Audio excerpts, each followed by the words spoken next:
Mythos Busters, investigating the mystery, monsters, and madness of Arkham Horror, the card game.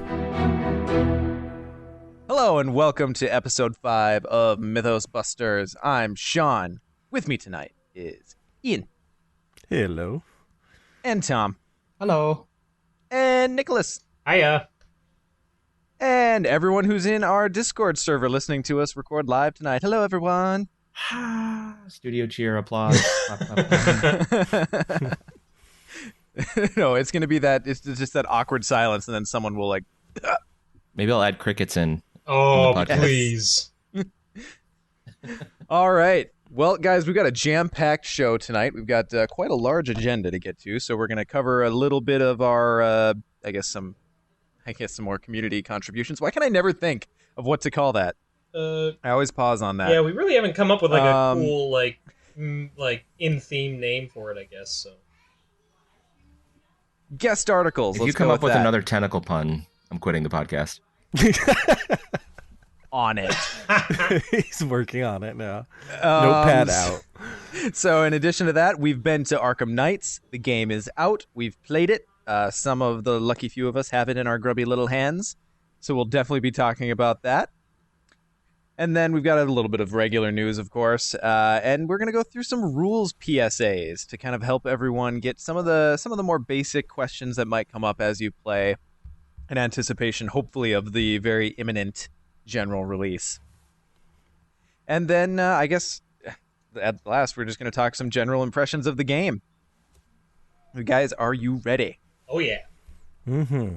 Mm-hmm. All right, let's do it. So, Nick, you want to run us through some of the guest articles we've had since the last time we've recorded? Sure. We have 2 new guest articles. The first of which was posted 2 weeks ago, is The Occult Chronicle Part 1, and it's all about the Rougarou. And in this article, Spencer Drake takes us through a look at the mythology behind the Rougarou and werewolves and the differences between Rougarou and just the more traditional idea of werewolf. And then kind of looks at what Fantasy Flight has done to incorporate this mythology. Or at least at this time it was speculative, because he wrote this before Rougarou was before Arkham Nights, basically. So we didn't actually have our hands on the print-on-demand scenario yet. But it's a pretty cool article to get an idea of what the Rougarou is and an idea of where that mythology comes from. So that was pretty cool to see. Mm-hmm. Nice. And then our second one was posted just last Friday, so a couple days ago for us live listeners, and that is Decision Making in Arkham Horror, written by our two-timer article writer now, Josh Parrish. So thank you very much for that, Josh. That was a word. Yeah. In this one, he basically breaks down the basics of game theory and what the importance of decision-making in Arkham Horror, as opposed to, like, again, he talks about economy, there's resource economy, there's action economy, how Arkham Horror deals with these various economies, and the weight behind the different decisions that you have to make as you go through the game. Again, a very interesting article to read, especially for those of us who think game theory and game design is very interesting. I'm very much into that, so I loved this article, and I look forward to reading more along these same lines. Definitely. And I think for those of us who've been playing card games for years and years and years, we kind of intuitively know a lot of the concepts, even if you don't actively say things like action economy or draw economy, hand management, those sorts of things. But it's very useful, I think, for people, since I think this game's going to have a lot of traction among people who aren't traditionally into card games. Really cool article if this is your first game of this type. Definitely go check that out. Yeah. Any other ones? Oh, yeah, I suppose I did. Oh, didn't even see this. Lockwood's Chaos Bag Breakdown. So, one of our Discord members, who goes by the name Lockwood on the Discord, has a blog up at arkhamprotection.wordpress.com, and he wrote an article that breaks down the actual statistics behind the Chaos Bag, specifically the standard use of the Chaos Bag in that core set, that first campaign setup, Night of the Zealot setup. And he looks at the different tokens that you put into the bag, your chances of drawing those tokens, and how that can affect your gameplay, or how you should think about that depending on what investigator you use and that sort of thing. Again, very much a factual look at the Chaos Bag, so it takes that sort of decision-making thing. Oh yeah, there are line graphs in this article, which I it's that kind of thing, yeah. So, big thank you to Lockwood for taking the time to do the math for that, because I know that kind of stuff really interests me, but I don't have an interest in doing the work to figure it all out. So, yeah, definitely, I'm in the same boat. I always appreciate it, but I never would have been able to produce anything that looked like that article myself. So. That was pretty cool to see, and it's kind of interesting to see what the drop off of your success rate can look like depending on your situation. Yeah. And he actually went through and gave some practical examples of how it looks, and like, well, if I commit this versus that, what's my chances of succeeding versus failing? And again, really useful if this is your first game of this type. Well, and honestly, I don't think any other game has had a chaos bag like mechanic. I suppose. Maybe dice. You could kind of say maybe dice kind of look like it, but I wouldn't. Yeah, and even dice are a little more fixed than how this Chaos Bag is going to work, from one campaign to the next. And it's nice to see, looking at this line graph that he has set up, like that sort of that unwritten rule that I had, or that feeling that I had when we were playing games, is like, if I'm too over the target, I feel decent about it, but if I'm only one over, I feel terrible. Yeah. And it's nice to see that there's factual evidence to back up that feeling. So that's very true. Yep, that thread is empirically proven. Which I think is probably just a thematic home run for the Chaos Bag in general as a mechanic. Yeah. One thing that's really cool about it that was mentioned on, I'm sure we'll get into this in the Arkham Nights, but I guess I'll slip in this little preview here because they recently posted the video of the developer presentation from Arkham Nights. Mm-hmm. And one little tidbit about the Chaos Bag that popped out was, I can't remember if it was Matt or Nate saying this, but about how they like the Chaos Bag idea because it basically puts the blame on the players that they're the one who drew the bad thing. And that does really come through in my plays so far, that statistics and all this stuff. How dare you draw that tentacle? Totally. And even if you're just playing solo, like, you're like punching yourself in the face, like, stupid, like, why'd you draw the -4 again? Well, that's for the third time in a row. My wife and I played the first scenario a few nights ago, and like, okay, her first time playing a card game like this at all. And the very first test she did, she drew the tentacle, and she's like, "Is this going to be a sign of how things are going to go?" And I'm like, "Well, hopefully not, but maybe." Yeah, what I've found out is I've played a couple of games with my wife as well. When the only thing that would make the test fail is the tentacle, don't talk about the tentacle. That's my fault, is because I wanna like make sure I know, like, okay, if it's this, then we're fine. So I'm always like, what do we need? Oh, anything but the tentacle. So we're good. And then, boop, there it is. Yeah. Yeah, that's the other chart you don't see, where it's, if the only way you can fail is the autofail, the percentage goes up to about 95%, I think. Right, yeah. It's so true. All right. Well, those were an awesome round of articles. Definitely go check those out. Those are up on our website, of course, mythosbusters.wordpress.com. Moving along then to FFG's news. Yes. So right before Arkham Nights, we got our rules article. Tom, you want to walk us through it? Yeah, sure. So FFG released an article entitled Watch Your Step that released just after we recorded the last podcast, which is probably for the best because that one ran a little long anyways. But this article mostly talks about the locations in the game and kind of how locations work. Because in like a lot of other card games, and including Lord of the Rings, oftentimes you and your characters are kind of in this kind of undefined ether where your characters are, and maybe you'll travel to a location occasionally. But in this game, your investigators are always at some specific location that's represented in card form on the board. And given the scenario that you're playing, you will lay these locations out in kind of a board game fashion, as it were. And the icons on each location card indicate where you can travel to. So it really kind of forms a really kind of cool board gamey feel, moving your characters around the map that's generated by the scenario that you're in. And so yeah, the article goes on to talk about all these locations, and we've kind of learned most of this already through the previous articles. But yeah, the big thing that Sean mentioned was in this article they drop the rules, the learn to play and the rules reference PDFs for us, and that was a great thing to peruse through before we went off to Arkham Nights. So yeah. Yeah, it definitely was nice to answer some of those niggling questions that we had. We'll definitely hit some of those PSAs as we go through. Mm-hmm.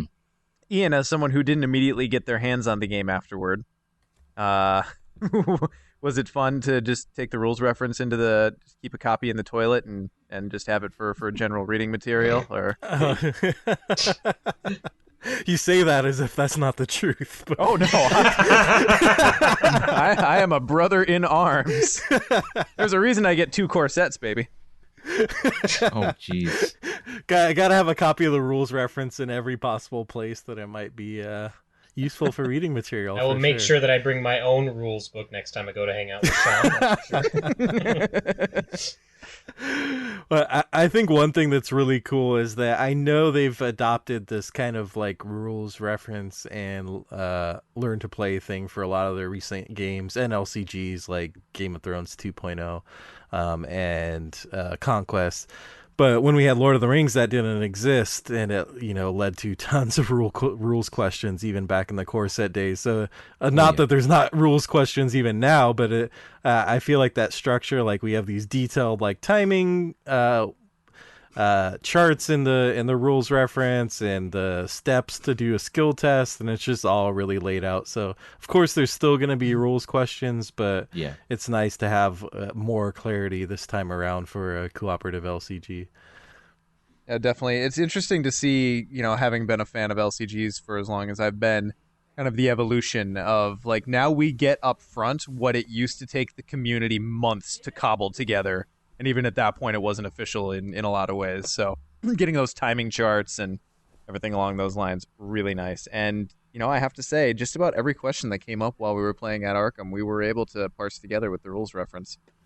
So mission accomplished there, I guess. Mm-hmm. So related then, I guess, as far as content coming from FFG goes, we did mention on the last episode, and I think Ian mentioned it just a little bit here earlier, that the developers on Friday night of Arkham Nights had a developer chat where it's actually more of a presentation with the Q&A following. So it was pretty cool. Matt and Nate walked us through kind of what their design approach was. There was a huge focus on narrative, both obviously in the game and in their presentation, and how that kind of their focus on narrative came through in mechanical pieces. So that's out on Fantasy Flight's YouTube channel, so definitely go check that out.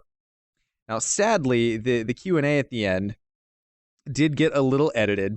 So even though Nick and I both had a couple questions and at least the answers to some of them stayed in the video, the most important question, the one that the people wanted to know, did get edited out. So I did want to point out that I did ask Matt, objectively, who is the best investigator and why is it Diana Stanley? There it is. And he had about the same reaction. A groan. So just so everyone knows, because I know you're wondering, it's as yet unanswered. So, but anyway, go check out that video because it is really cool to kind of get in, kind of behind the scenes and see what their approach was and whatnot. As it have obviously, Nick, you saw it. Tom, you hadn't made it into Arkham yet. Ian, did you guys check that video out? Anything you wanted to point out? I didn't get in until Saturday, so I missed the presentation live, and I haven't had a chance to watch it back. So I'm looking forward to doing that soon. Yeah, it's pretty sweet. Ian, anything you wanted to point out from it at all? I mean, the Chaos Bag thing, which I mentioned, was the big one that stood out to me. Mm-hmm. And I guess obviously the ones that really stuck in my mind were what they learned from Lord of the Rings. Some of the things were like implementing the system where basically each player is drawing their own card to feel like they're really owning that encounter card when they're drawing it. Right. I think you definitely see that in Arkham. And also, I mean, it's a small point, but I love looking into process and kind of these small little language things and language actually ends up being absurdly important to a card game. But the way that they really stress saying you, whereas in like Lord of the Rings, you'd see them saying, choose a hero or exhaust a hero. But this one is about you take this test or you suffer damage. And it does like help with that RPG feel to use that kind of second person language. One thing that I really loved from the developer chat, and because I in one of our earlier episodes, I talked about how I myself personally, as well as I think a couple other people, were a little lukewarm on the idea of the Chaos Bag, like the fact that it's like, why do we have a bag with tokens? Isn't that just unnecessary?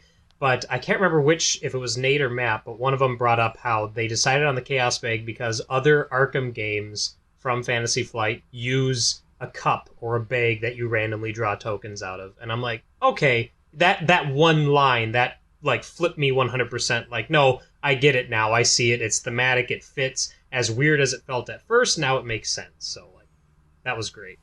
Yeah, I was also in the uneasy about the Chaos Bag camp initially, but I mean, we'll talk about our impressions later, but that has stuck out to me that I do really enjoy it, and just that I don't know, it just has a different feel from dice, just that sense of like you feel really uneasy every time you put your hand in there, and it really gets across that Lovecraft feeling well, I think. What's the Bene Gesserit pain box at the beginning of Dune? Oh yeah, I think that's called the Chaos Bag. I think that I just took it directly from there. That's pretty much what it feels like. But yeah, so Arkham Nights was a thing that happened and it was awesome. So let's talk about that for a little bit. Sorry. So Friday. Oh, I benefited from it. So that's true. So Friday, I was able to get there pretty early with Nick, and obviously the event itself didn't start right away. So we were able to sit down with actually some listeners and people from the Discord channel and actually get a couple games of 4-player Lord of the Rings in, which was pretty awesome. So, God, who did we play with on the front? So it was Patrick, and Ian, different Ian, Casey, and Louie. Yep. God, I'm going to forget someone. I definitely should not have started. Louie and Justin were already playing a game of Lord of the Rings when we showed up. There it was. And then we sat down and we played. It was you, me, and Daniel, I think, joined us. And then yes, and Daniel. Yep. And then Ian jumped in during our first round, so we were able to throw in another, have another player.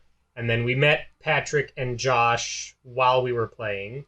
And then Daniel had to get up for a moment, so Casey sat down and took over for Daniel for a round or two. Wow, apparently your memory is way better. I can't. Oh my god! And I can't remember. I know there were one or two other people that came up and said hi while we were playing, but I cannot remember who they were. So I apologize for that. But well, there was Matt Holland, who is the lead of the FFG flight crew. Yeah. So he bombed in on us while they were in the back room getting everything set up and taunted us a few times. I think. I'm trying to remember what it was. I think he flashed us a core set from across the room. He like directly called our attention over to it as he was walking away with the core set into the back room and shutting the door. Oh no. So that was fun. Well, then there was that moment. The doors open. I was just gonna say, then there was that moment where like we're in the middle of not in the middle. We're towards the end of the Lord of the Rings game, and we look over and it's like, oh god, people are lining up. Like there's a line for that. Should we? Well, let's just finish this round, I guess, and then we finish the round. Let's just call it here. We won. We got it. We're fine. We're fine. The trepidation was real because we were actually winning a quest that has been giving me issues since it came out, and we were doing it with some weird janky ass decks that I brought with. So I was really proud of that.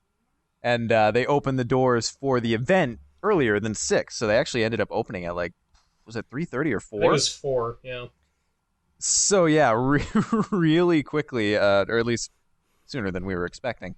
So it was that point where like, wait, hang on, can we get to the last round? We gotta do the last round. Let's just do it. Well, and that game was already void anyway because of the unique issues that we had through it. But I don't want to delve too far into that. Well, yeah. It was unexpected courage. Just call it unexpected courage. There weren't 3 lights of Valinor on the table, I swear. So yeah, once we got in, it was really cool. We were able to get our swag bags right away, and just kind of thumb through the Rougarou. I think did we hop? Obviously, we hopped straight in line when we could to go buy the game itself. Immediately started sleeving and playing. We hopped right into our first campaign, which we played with. It was me, Nick, Daniel, and Patrick.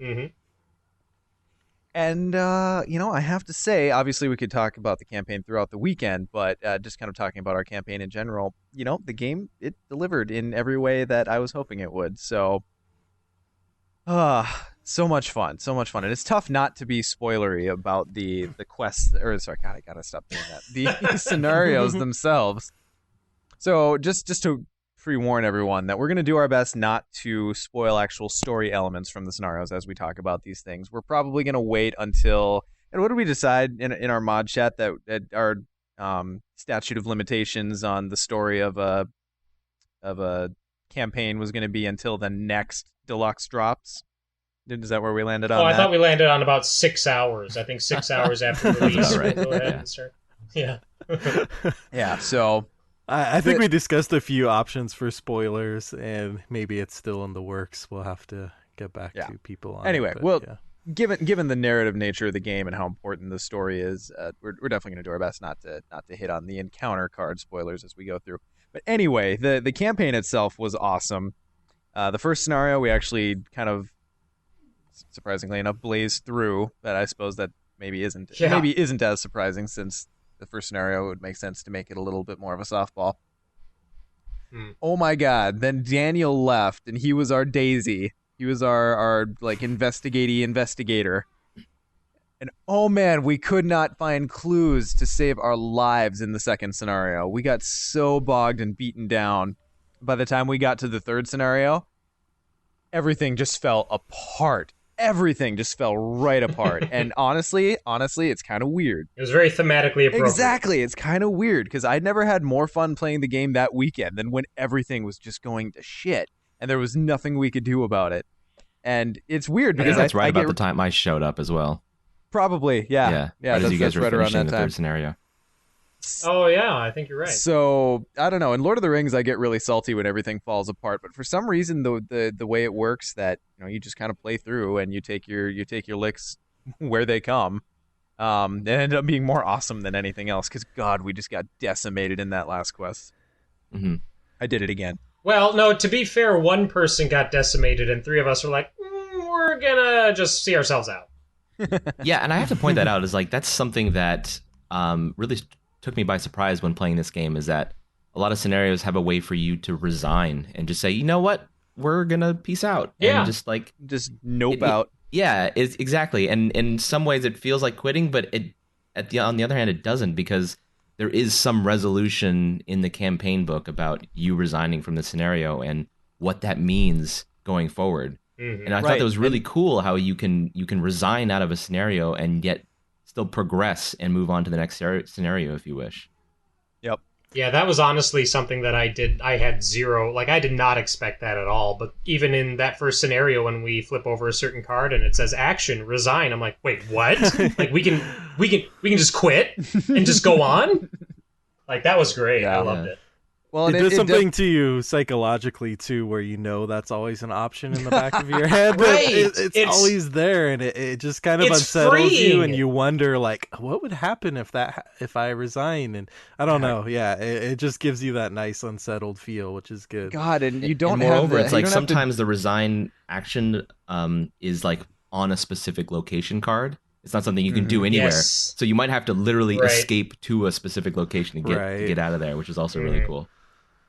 Yeah, and just the option to do it. God, you just don't have to deal with all that stupid pressure to be a hero. Just if things are going wrong, sometimes it's okay to quit, kids. Because the main reason that you might want to resign it is if things are just taking too long and you would prefer to nope out versus the agenda deck advancing to its last stage or advancing past its last stage. So honestly, you kind of have to evaluate what's going on in the story sense too, especially if you're not looking at the back of the agenda ahead of time and knowing exactly what's going to happen, whether you overstay your welcome or not. Mm-hmm. So definitely enjoyed the fact that, as opposed to something like Lord of the Rings, where you're kind of incentivized to just go until you win, you re-roll until you get your desired win result. or die. Yeah. Mm-hmm. Where this is just it's not win-lose, it's cause-effect. And that's pretty awesome. Well, until you get to the last scenario in the campaign, Well, then it's win. yeah, there is definite resolution at that point. And we did not resolve well. Right. So I suppose beyond our just kind of general playing, we did meet up at Joe Sensors for some Tentic Ale time. Oh my god. Ended up being pretty awesome. Broke my heart though, despite the fact that I talked them up and I think it just sounded like half the people who came were going to order them too. Joe Sensors has discontinued their pizza rolls, guys. The whole night was ruined. It like, and when the waitress came around and I asked her, she like immediately had a preset apology ready. Like I took out her note cards. Very clearly not the first one to be heartbroken by this. So well, you know, in the back room they had put up a bulletin that said, "Warning: Mythos Busters are coming." They are expecting pizza rolls. Do not serve pizza rolls to this guy, and it's a picture of Sean's face. Yeah, that was a sad moment. Nothing took the sting off it more though than playing a nice round of Escape from Aliens in Outer Space. Mm-hmm. Oh yeah, that was a good. Wasn't the ideal like setup for it, especially with me, because by Saturday night my voice was like almost gone, so I could barely direct people. But yeah, it was a lot of fun for me just officiating it, and everyone else. It seemed like it was who ended up winning that. Was it? Did Ian win? Yeah, I think Ian won it. Yeah, but technically he cheated because he started from the wrong starting point. Oh yeah, that's right. That's right. I forgot about that. Pretty big asterisk. I mean, at that point, we had all kind of had an idea of where he was at, so I don't know. Yeah. Right. Yeah, there was an asterisk, but he did win. Those Ians always shifty. Huh? Gotta watch out for him. Well, and I loved how, too, the game started with, like, Tom attacking this room, attacking this room, attacking this room. I mean, I figured after that I was an alien right out of the gate, so I'm like, okay, well, the people trying to escape are all probably clustered around here, so I was attacking every hex I could every turn. And then I kind of just slowed down and started listening to where people were pinging, and I finally tracked down Kaylee from FFG right before she was about to get to a drop pod, one space away. I'm like, I'm attacking this cell. She's like, God damn it! Yeah, that was pretty clutch. And my streak of just horrible plays going strong in that game. I always enjoy it, but most of the time I just flail around ineffectually. Though I did get a kill. It happened to be Casey, who was my own teammate, but we're gonna count it. So then after that, we ended up being so kind of wiped after Saturday that we ended up just staying at my place for Sunday and not going back to the game center. So kind of in a more quiet environment, Tom, Nick, and I busted out the Rougarou, and oh man, again, did not go well, but that is a good scenario. That Holy scenario is cow! amazing. Mm-hmm. Really, well, the reason why it didn't go one. well was because of me and I was not set up well for that. Well, our beat stick ended up with a mental trauma, which was his weakest point anyway. So you were kind of hamstrung from the start, and then no real spoilers, but the Rougarou got powered up. I think a little bit more than he's meant to be powered up at a single time, and it went downhill from there. Yeah. We left Louisiana to its grisly fate. We bought a plane ticket home fast. No, I think we did get one experience from it. So hey, net neutral, except for Nick had an additional. We actually gained 2 experience. Oh, did we? Okay. Was it 2 or 3? I can't remember. Yeah. Because there were some location cards with victory point. Yeah, we spent 1 to go there, but there were a handful of locations that had a victory point on them, and we cleared those.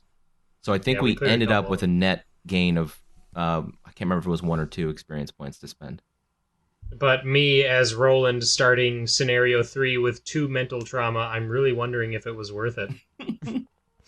I'll be at 3 sanity. Yeah, that's not great. Yeah. But anyway, that is a quest. Or God, why can I not stop doing that? Damn it, Sean! That is a scenario that is definitely worth playing. So obviously we had early access to it, but FFG is going to be selling it to the general public via their kind of print on demand service. So when you get a chance, get a hold of that quest. God, Definitely. You did it again! Like, Someone else talk now. You're gonna have to do one of those like swear jars or something for quest jars for every time you say it. There needs to be some real world repercussions. Yeah, totally. From my seat over here, not at Arkham Nights, one of the biggest things that came out that surprised me was that they had playmats available there. Yeah. Yeah. That was totally. Oh, I yeah. was not expecting that. Well, not only that, forgot they about had that. like 5 or 6. Like, I thought maybe 1 or 2, Totally. but they had quite an array. Yeah, I think so there was I like think I big called it on the 4-player, last right? episode that there's no way they were going to have playmats there. So very happy to be wrong. I know people are asking whether they're going to be available later, which I think they confirmed for sure. I mean, they're for retail sale. They have the packaging and everything. So Yep. you'll probably have to wait a couple months, I imagine, but you'll get your hands on them eventually. Yeah, so they've got a bunch of the single player, just kind of standard playmat mats in varying arts. Very, very cool. Some a little more grisly than others. But then they also had one that they were labeled as a 1 to 4 player mat that was a bit bigger, a bit wider. It's the one that I ended up getting because it was only $5 more than the standard size one, so why not? I wouldn't call it a 4-player mat unless the players are all going to be putting their cards just off of it, and at that point, it's not really a mat, is it? I mean, yeah, I kind of think of it as like the encounter mat because it just Right. stores the encounter cards and you put your Right. locations on it, and where you put your player cards is kind of irrelevant in regards to this playmat. It's a Right. great You know, 4-player mat for like a 4-player game of Flux, but maybe not so much Arkham Horror. Although if you get 2 of them and lay them end to end, that ended up working out really well for our 4-player games. So Yeah. there's that at Yeah, least. then we had enough space. But I actually have it out on my table right now. I'm mid-game on the second scenario of the core set with my wife right now, and we've got 2 players set up on it pretty well. The investigator area at the bottom is a little cramped, but it's doable. Yeah, my wife and I use it for 2-player as well, and it's okay, but I could easily like slide the 4-player one towards one side of the table and then put a regular playmat on my side, and I think that would work better for just overall placement. But yeah, it does work for 2. You do have to get a little cozy with some of the locations if there's a ton of them in the scenario, but Yeah. I love the art on it. I know it's just kind of the standard box art with some kind of cool Zodiac-looking kind of star maps in the back, except instead of Zodiacs, it's Elder Gods or Old Yeah, Ones. I think it's brilliant. I kind of prefer Yeah. like more subtle kind of artwork, just to act as a background for your cards. Yes. As For opposed sure, to a for big sure. full art piece that might look beautiful, but in terms of card play and background, I'm not as big of a fan of. Yeah, and it's actually cool because it has a designated spot for the encounter deck, discard pile, agenda, and act decks. I'm kind of sad that the top is kind of dead space because they've got Arkham Horror, the card game, the logo up there, and I think that could have been maybe pushed off and put somewhere a little bit smaller. But what are you gonna do? Where we put our set aside cards anyway. Yeah, Yeah. that's where we'd end the victory display. Mhm. So, God, what else did I miss on Arkham Nights? It was a long weekend. Lots of things happened, and the farther we get away from it, the more the details are slipping from me. Anything else either of you two wanted to mention?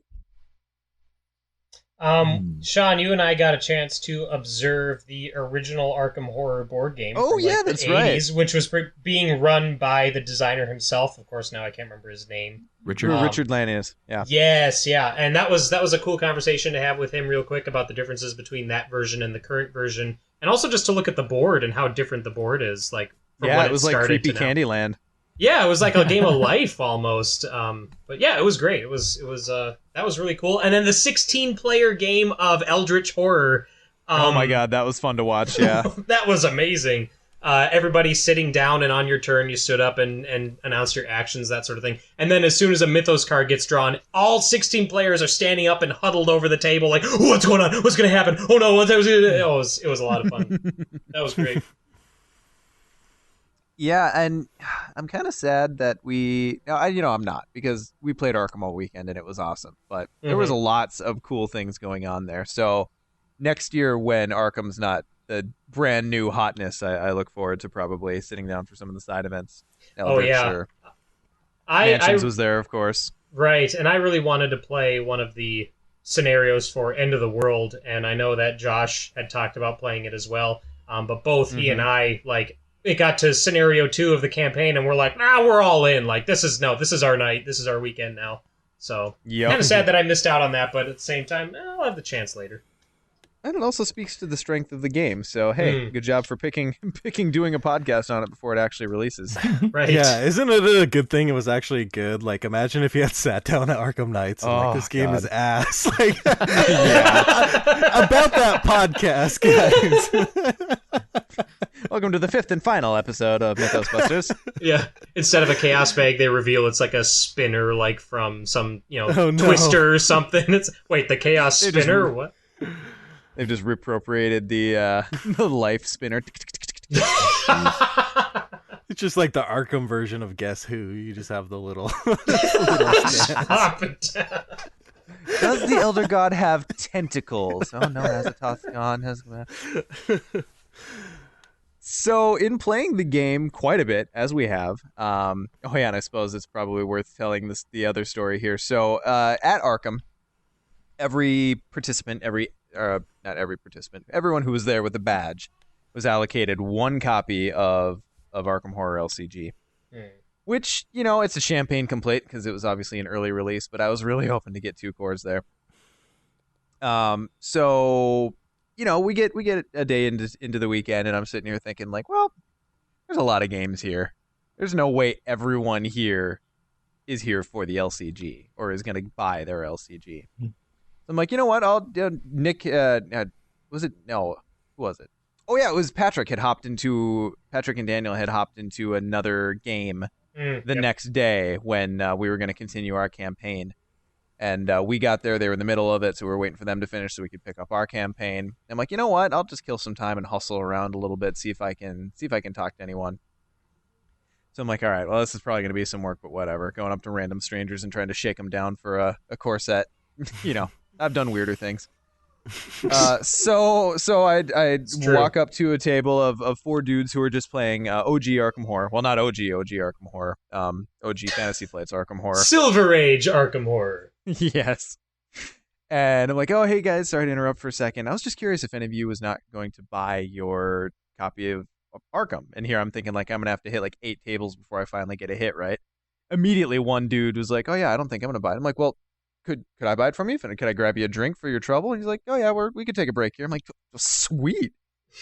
So I'm all pumped, and we walk to the counter, and we're chatting a bit because obviously I've played Arkham before, and the dude is super nice. Buy him a coffee. I get the second core set. I go back and sit down, and Nick, I don't know what you saw in my eyes, but you saw something there, and I'm like, hey guys, look what I got. And Nick just... the lure of the ring. Pretty much.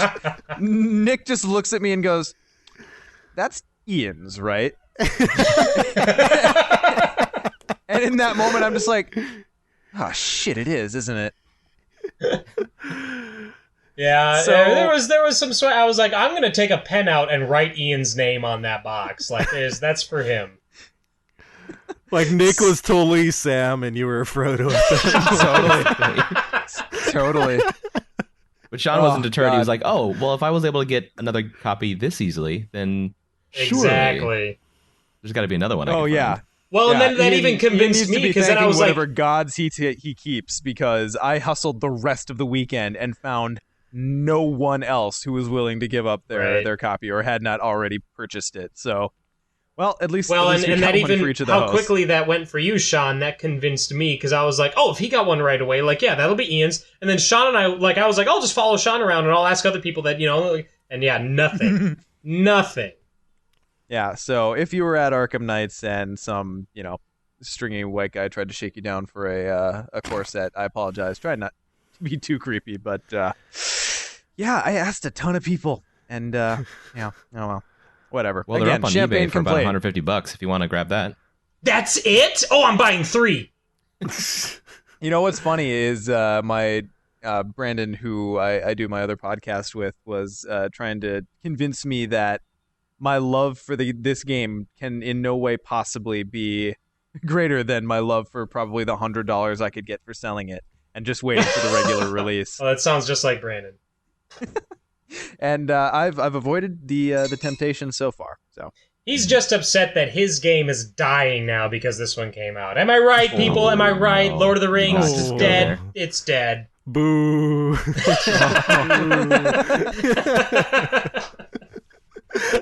I only say the facts, guys. I only say the facts. Game dead. Moving on. Oh, no. Well, I am very grateful to all you all played a role. Sean did the charm, The real work. Nick was the conscience, and Tom did the all important shipping to me. So Yeah. Yeah. all played a part in getting it into my hands, and I was very grateful for sure.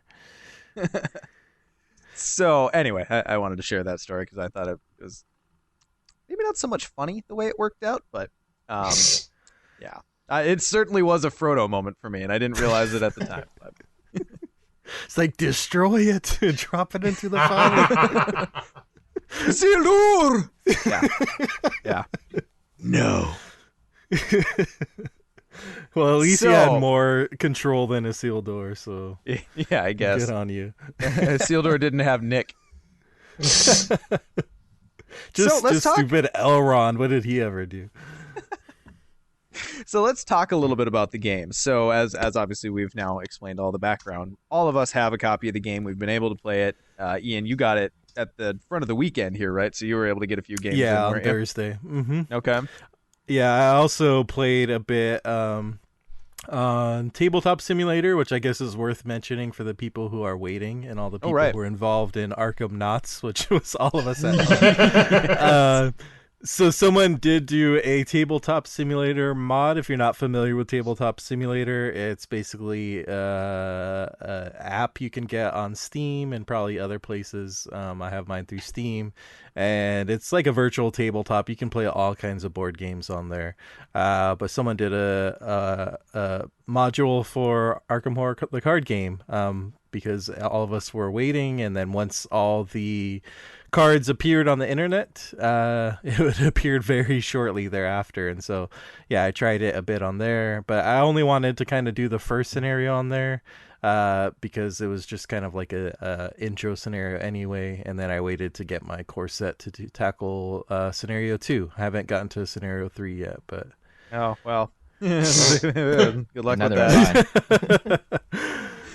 Oh, that's right. Yeah, Tom, our campaign's going to be on hold until we get Indefinitely. Gun up and rolling. Yeah. So looking forward to Exactly right. finishing that too.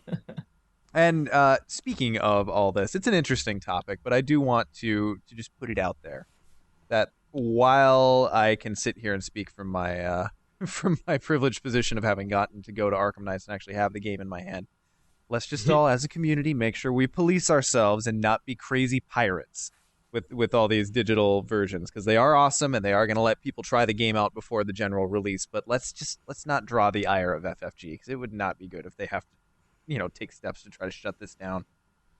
So Agreed. anyway, that's just my little preachy bit. Let's police ourselves Yeah. properly. Support FFG. Buy the game for sure if you're gonna play. Yep. It's worth your money. mm-hmm.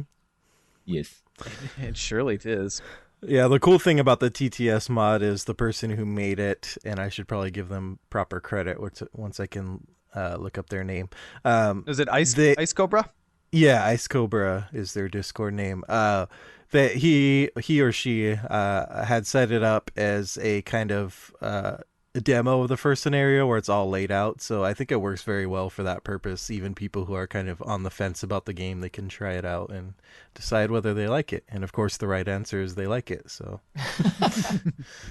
I just wish I wasn't so bad at all the hotkeys in Tabletop Simulator. Dear God, I'm so fiddly. I'll knock over pieces and pull cards from the wrong deck, and somehow Flip the cards end up table. in my hand. Oh my God, flipping the table is way too fun. So it's just like playing games with you in real life, then, Sean. Yeah, pretty much. So talking a little bit then, since we've all got our hands on the game, let's talk about some general impressions. How you guys digging it so far on the high level? Probably gonna sell mine.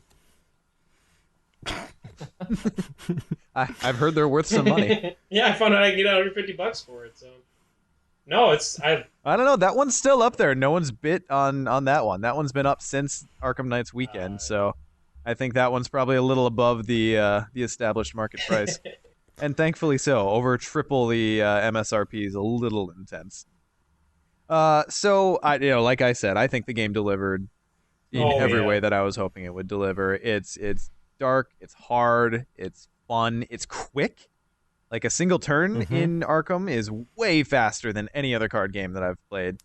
Definitely faster totally. than Lord of the Rings or even Netrunner, where the runs can kind of get long and complicated. Hmm. And we played 4-player pretty much all weekend, and even that was not too onerous. They got a little long at times because that second scenario just really kicked our butts. But Yeah. As a solo game, yeah, even it's faster than a lot of other solo games in terms of setup and play. I think like it was like 11:30 last night, and I was like, should I play? It might take a long time, and I put down the second scenario, which is a little more involved than the first scenario, and I was done with it in a decent time. I mean, it's only 4 phases, and like 3 of the phases are basically autopilot, so yep, it goes quick. Yeah, the only time I remember being like, "Oh, is it my turn yet?" during our 4-player games was when basically my turn was locked down with stuff I could do. Where it's like, well, I have this certain card in my threat area, so I can't take these actions. I have to do this, so I have to do, so because I could see my turn laid out in front of me when it wasn't even my turn yet. That's when it was like, just get to me so I can do this and be over with it. You know what I mean? Like, but otherwise, no, it clipped along at a great pace. I was never bored. So. Well, and I think and again, talking about playing with my wife here, who's, God, I don't even want to call her a casual gamer, because when she locks onto something, she locks on hard. Like, she'll play Thrones with me and just rock my face with Lannister. Yeah, but at the same time, well, there's that. But at the same time, she didn't dig Lord of the Rings. It was too mathy. There was too many like weird card interactions to kind of all take in at once. But this, it's like, hey, quick 3 actions. You see what you're doing. You're done. Okay, pass on. 3 actions. Boom. Move to encounter. Refresh. It's so slick and fast. And I really love that about it. I think that's really going to make it, again, gain traction among people who don't normally go in for these kind of games. So I was really happy to see that played out that well. Mm-hmm. And another big question that people were asking beforehand was kind of the replayability. And I mentioned I was messing around with the first scenario quite a bit. I ended up playing it with each investigator once, and most of the playthroughs felt different. Some of them were easier, some involved a lot more combat, some was more treachery heavy, but I did like that variability. And I was saving playing Skids until I got the actual cards. I saved that special honor for him. That's special. That's and that ended up being the craziest playthrough of the gathering, the first scenario, because I hit upon, without spoiling too much, every single enemy, separate enemy card that's in that deck. They were on the table at one point in the game. It was ridiculous, and I still managed to get the win. Yeah. And that Dynamite Blast definitely played a part. So that nice, awesome. And I think that definitely, just one general kind of gameplay tip I have here. It probably plays into what you ended up doing in that game, Ian. Is don't underestimate the power of the evade action. Oh yeah, that thing will do work for you. Holy cow! Especially in multiplayer, when then your teammates can exploit the weakened enemy. Oh man. Well, and the funny thing is, we're like during scenario 2, you're Sean or whoever was evading enemies, and I'm attacking them. Then it's like, this feels broken. Like, these enemies are too easy. And then we get to scenario 3, and we're like, everybody evaded all the time. Yeah, I think that was when you and me and Tom started playing, and I switched from Agnes to Wendy. Yeah, and Wendy is the evading queen. And weakening the enemies like that is very powerful, and honestly, and it needs to be, and I love that it is, because again, I'd like to be able to play where my primary objective does not have to be smash the enemy's faces in. Don't get me wrong, I like smashing enemies' faces in, but I like the fact that you can take the different approaches. Well, and I love that to bounce off of what you were just saying, the point you were just making, Sean. One of the things that I loved about it was the whole parlay keyword, or what action, the parsnip one. Like, you can defeat or get around enemies or characters without combat. Like it, and there's I loved that. Mm-hmm. Like that was awesome. I didn't expect that either. Yeah, that was really cool. I also wanted to touch on what Ian brought up a little bit earlier about replayability. And yeah, you mentioned that even just the very first scenario, you were able to enjoy replaying it with the different characters and so on and so forth. And I think that's going to increase exponentially as you go down a campaign, because each scenario has its own set of resolutions. And so every time you play through a campaign, you might have vastly different outcomes on what enemies get away or survive from one scenario to the next. And so it's going to feel like a very different play experience each time you start up a new campaign. And even among the core, which is just 3 scenarios. Exactly, yeah. I've played through the campaign probably about 4 separate times now. Well, 4.5, because I've got one on the table as we go.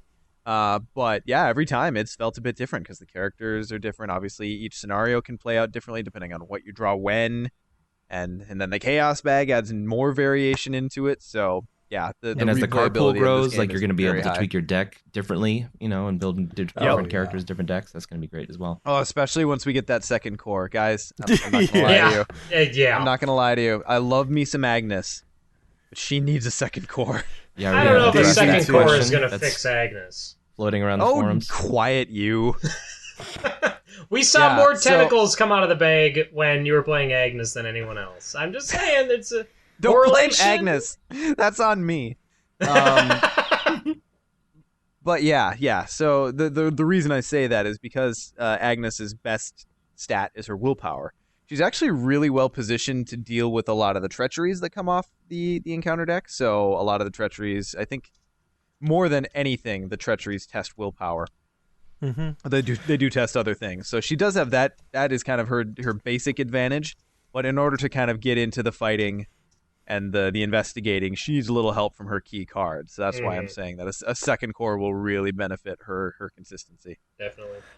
I think it's cool what they did with the willpower stat, because when you first look at it, and maybe when we were first previewing it, the willpower stat seemed kind of like the fourth wheel, I guess. Well, a fourth wheel would be very helpful, but it's not exactly the third wheel, because there's 4 stats. Anyway, let me move on. The point is let's talk about that a little bit more.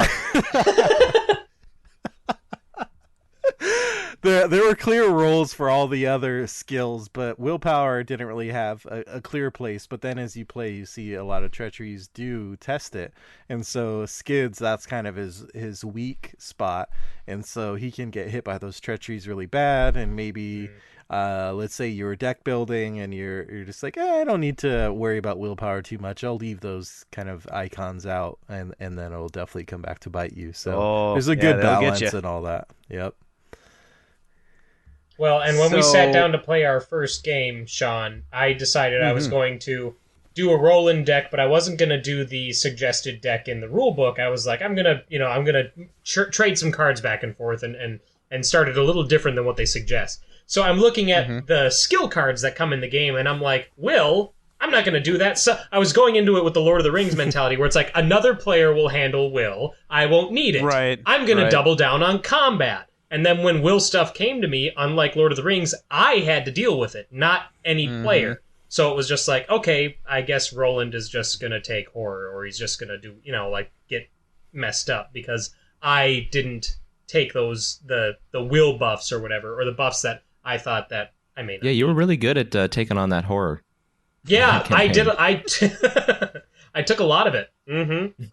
Wasn't great. Our very own personal horror pincushion. Yeah, don't give it to Daisy, who has 9 sanity. That is actually another really good tip, at least as far as my play experience went that weekend, is that those innate skills, those neutral skills that give you 2 of a skill and then let you draw a card, those are amazing in multiplayer, because they cycle your deck. There are more targets for it. I guess the teamwork aspect of the game played out even better than I thought it would. The whole idea of you're in the same location, someone's trying to do a test, someone goes, can anyone chuck me a Will? I mean, almost always someone could. Right. And having that backup was really cool. And yeah, just getting to see more cards. Again, I was playing Agnes, so I wanted to. But I just really think that don't overlook those. Keep spots for those in your deck, because they are good. So, kind of what are your guys' impressions of each of the investigators as we go through so far? Obviously, I've talked a little bit about Agnes. I really do like her. When she works really well, but I feel like she's the least consistent investigator out of the core, because like Nick was talking about, they've got the preset decks, and even if you want to go in and customize from there, you can. There's not a whole lot of room to do it though with a single core. So what have you guys been feeling about the different investigators? I felt similarly about playing Daisy. The first scenario we played, I was able to get her tote bag and a bunch of tomes out, and she was killing it, and it was great. But then when we played the second scenario and went on to the Rougarou, I couldn't find any tomes for the life of me in my deck. And so I was kind of struggling to get my board state sorted to get her kind of powered up, if you will. However, given that, she was still really able to investigate really well because she has a base stat of 5 for investigating. So she was still able to pull her weight in terms of getting clues off locations, which is crucial to progressing forward in the scenario. But I felt a little hamstrung by not having my bag of books with me. Right. Yeah. Yeah, her free action then is kind of just like that part of her game wasted. text. It's like, why do... Yeah, there's nothing there. Might as well be blank if you don't have a tome. So Exactly. Yeah, I honestly have only played Roland. Oh, wow. I haven't even played another investigator. Every game, like I played with you guys, the first campaign, I'm like, I'm going to be Roland, it'll be awesome. Second campaign, I'm like, maybe I'll play Wendy. And then Sean's like, I'll play Wendy. I'm like, well, I'm not playing Agnes, so I guess I'm Roland. And then... what is this Agnes hate? And then... so silly. And then I played a solo campaign as soon as I got home, and I'm like, okay, which investigator do I think would be best for solo? Roland, and it worked okay. And then my wife and I played, and I'm like, okay, I have Wendy and Roland. Who do you want? I'll play Wendy. I'm like, well, I guess I'm Roland again. So I played like 5 campaigns as Roland, and I know his deck really well, but everyone else, I don't know. I think Skids is the only one I've not played with yet. I don't know why. His cards seem interesting, and I actually love Wendy. Playing with Wendy was a lot of fun. She's so tricksy. And God, yeah. I think I played it up pretty well when we were talking about her the last time we were talking about her, but the ability to see another Chaos token is even better than I thought it was going to be. It's really huge. Good. It's huge. Even Although, go on, Ian.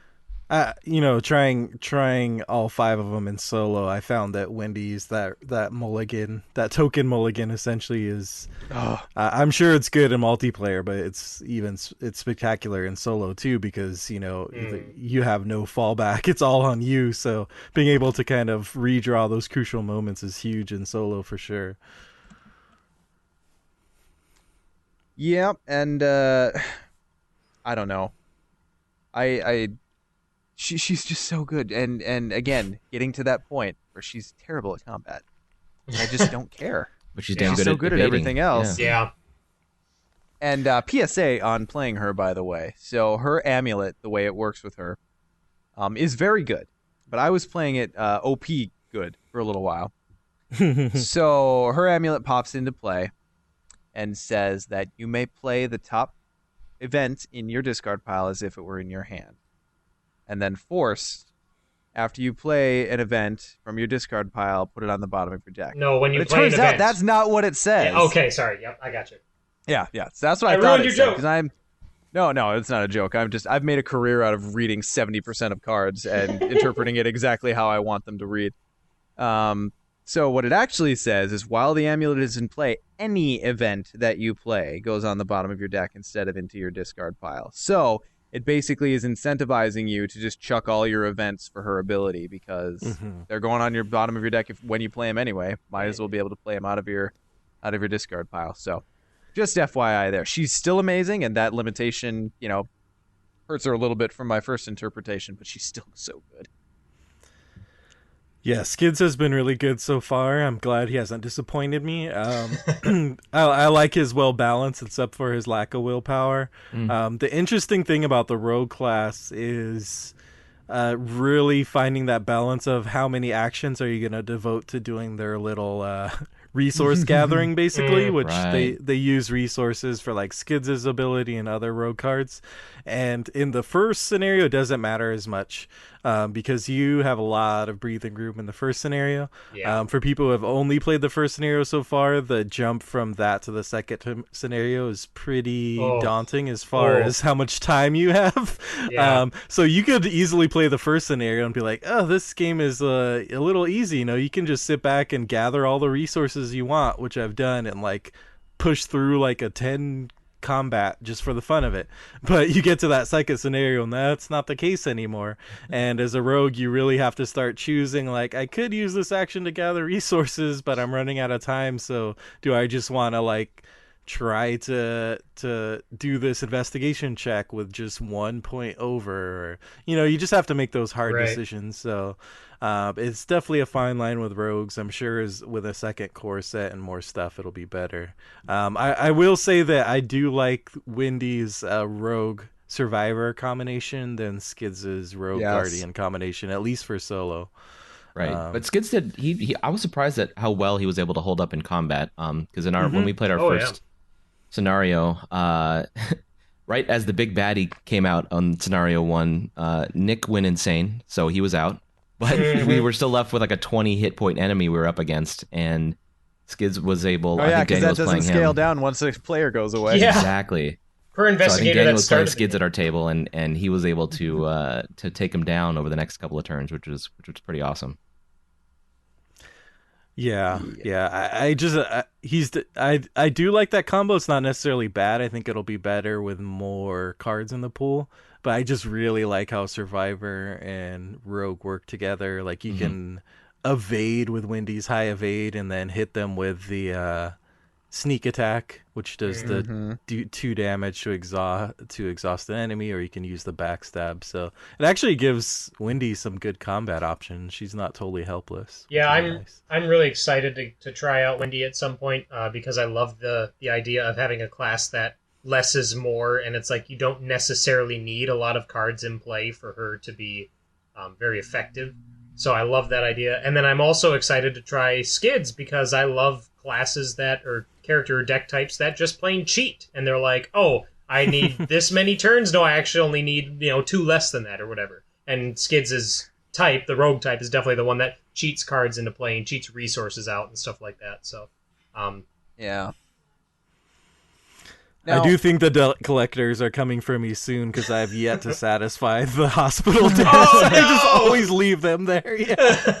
He's terrible. He's drowning in bills by now. It's terrible when you pull that late game and you're trying to figure your stuff out, and then that pops up. It's like, oh god, no, I don't have time for this. Yep. Especially when as a rogue you're kind of devoting so much energy to getting your resource play going anyway, right? And having another useless thing to have to put those toward.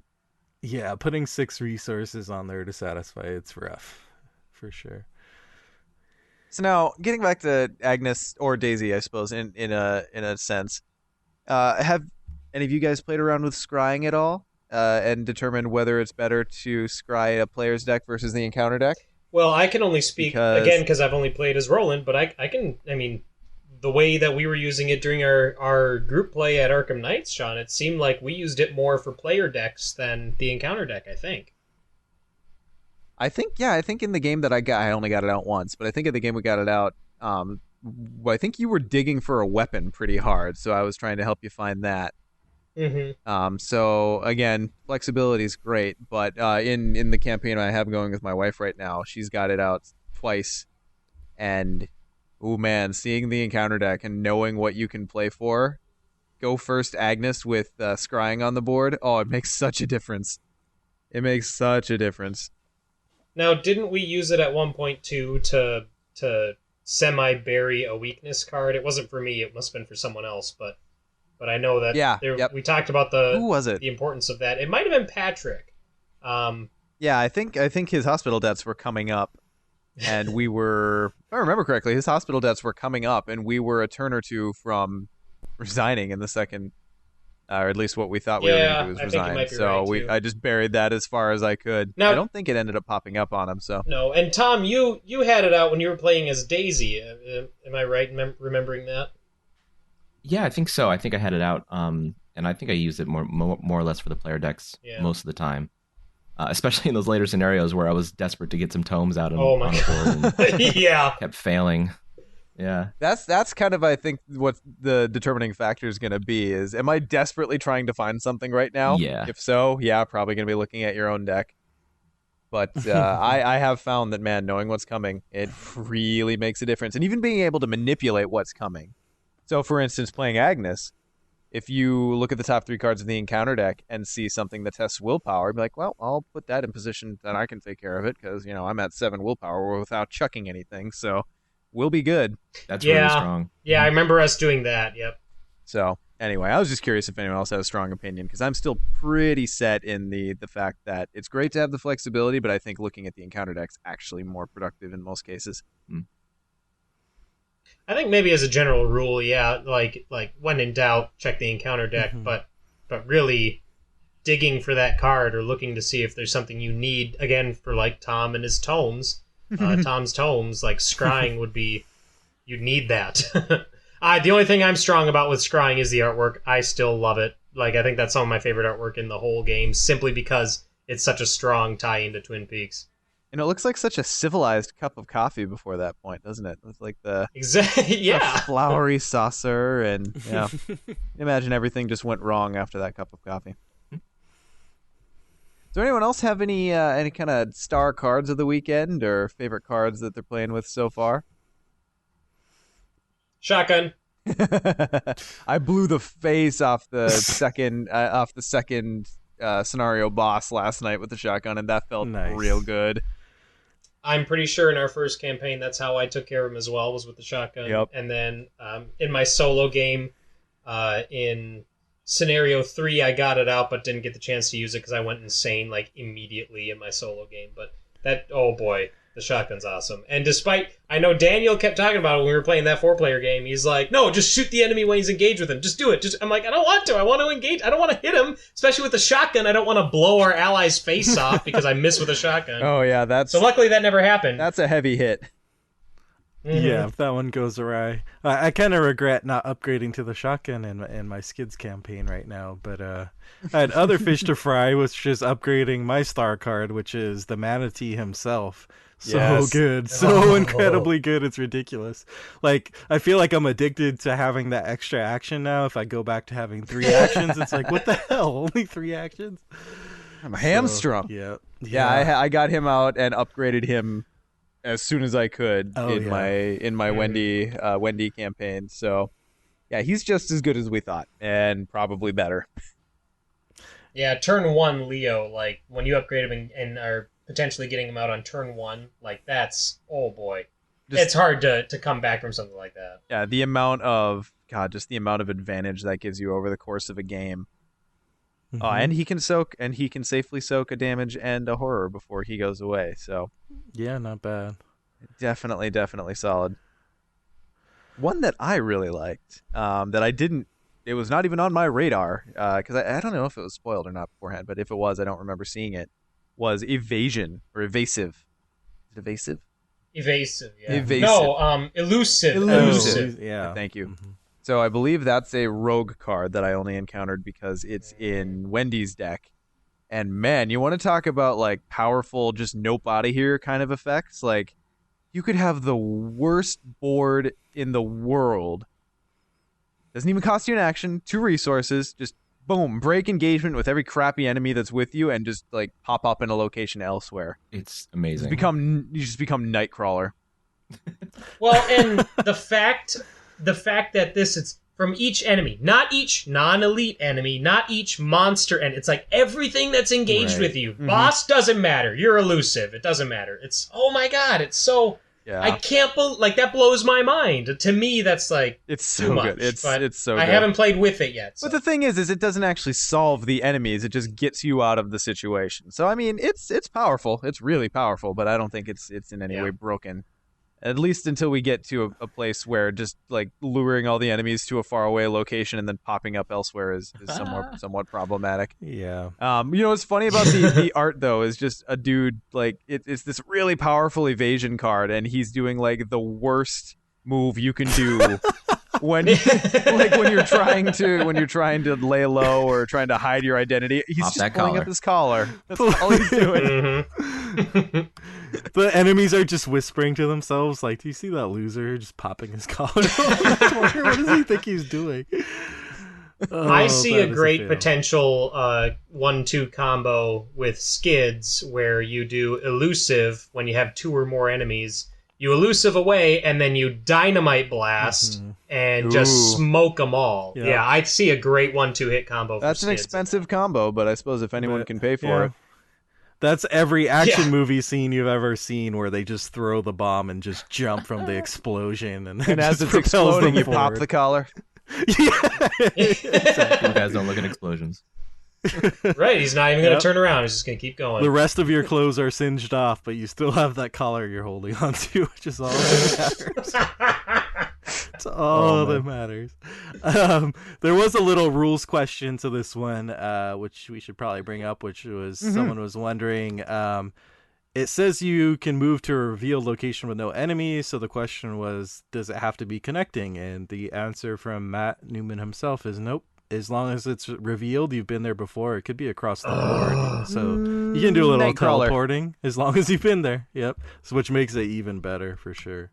I thought nothing of this card at all until Matt said, best card in the game right now. Right there, best card. And I'm like, the developer is picking a card. Like, I need to look at this. Yeah, that might say something. Yeah, and it was actually nice that I had gotten to see it before he said that, because I probably would have argued with him. Much to yeah, you'd have been like, I don't know, scrying, man. I don't know, but yeah, no, it's just a fantastic card to play it. It's amazing, especially if you're going along the lines of kind of a Wendy type character where you're not looking for combat actively and want a good panic button to get away from it if you need to, and it's fast. But you can only play it during your turn, so at least there's that restriction. Yeah, I mean, the sense of space in this game, we've talked about it before, but actually playing it is so key in making those decisions of where you're going to move when, that having that flexibility is huge. For sure. Any other star cards or notable mentions? One of the cards that has stood out to me that I was initially...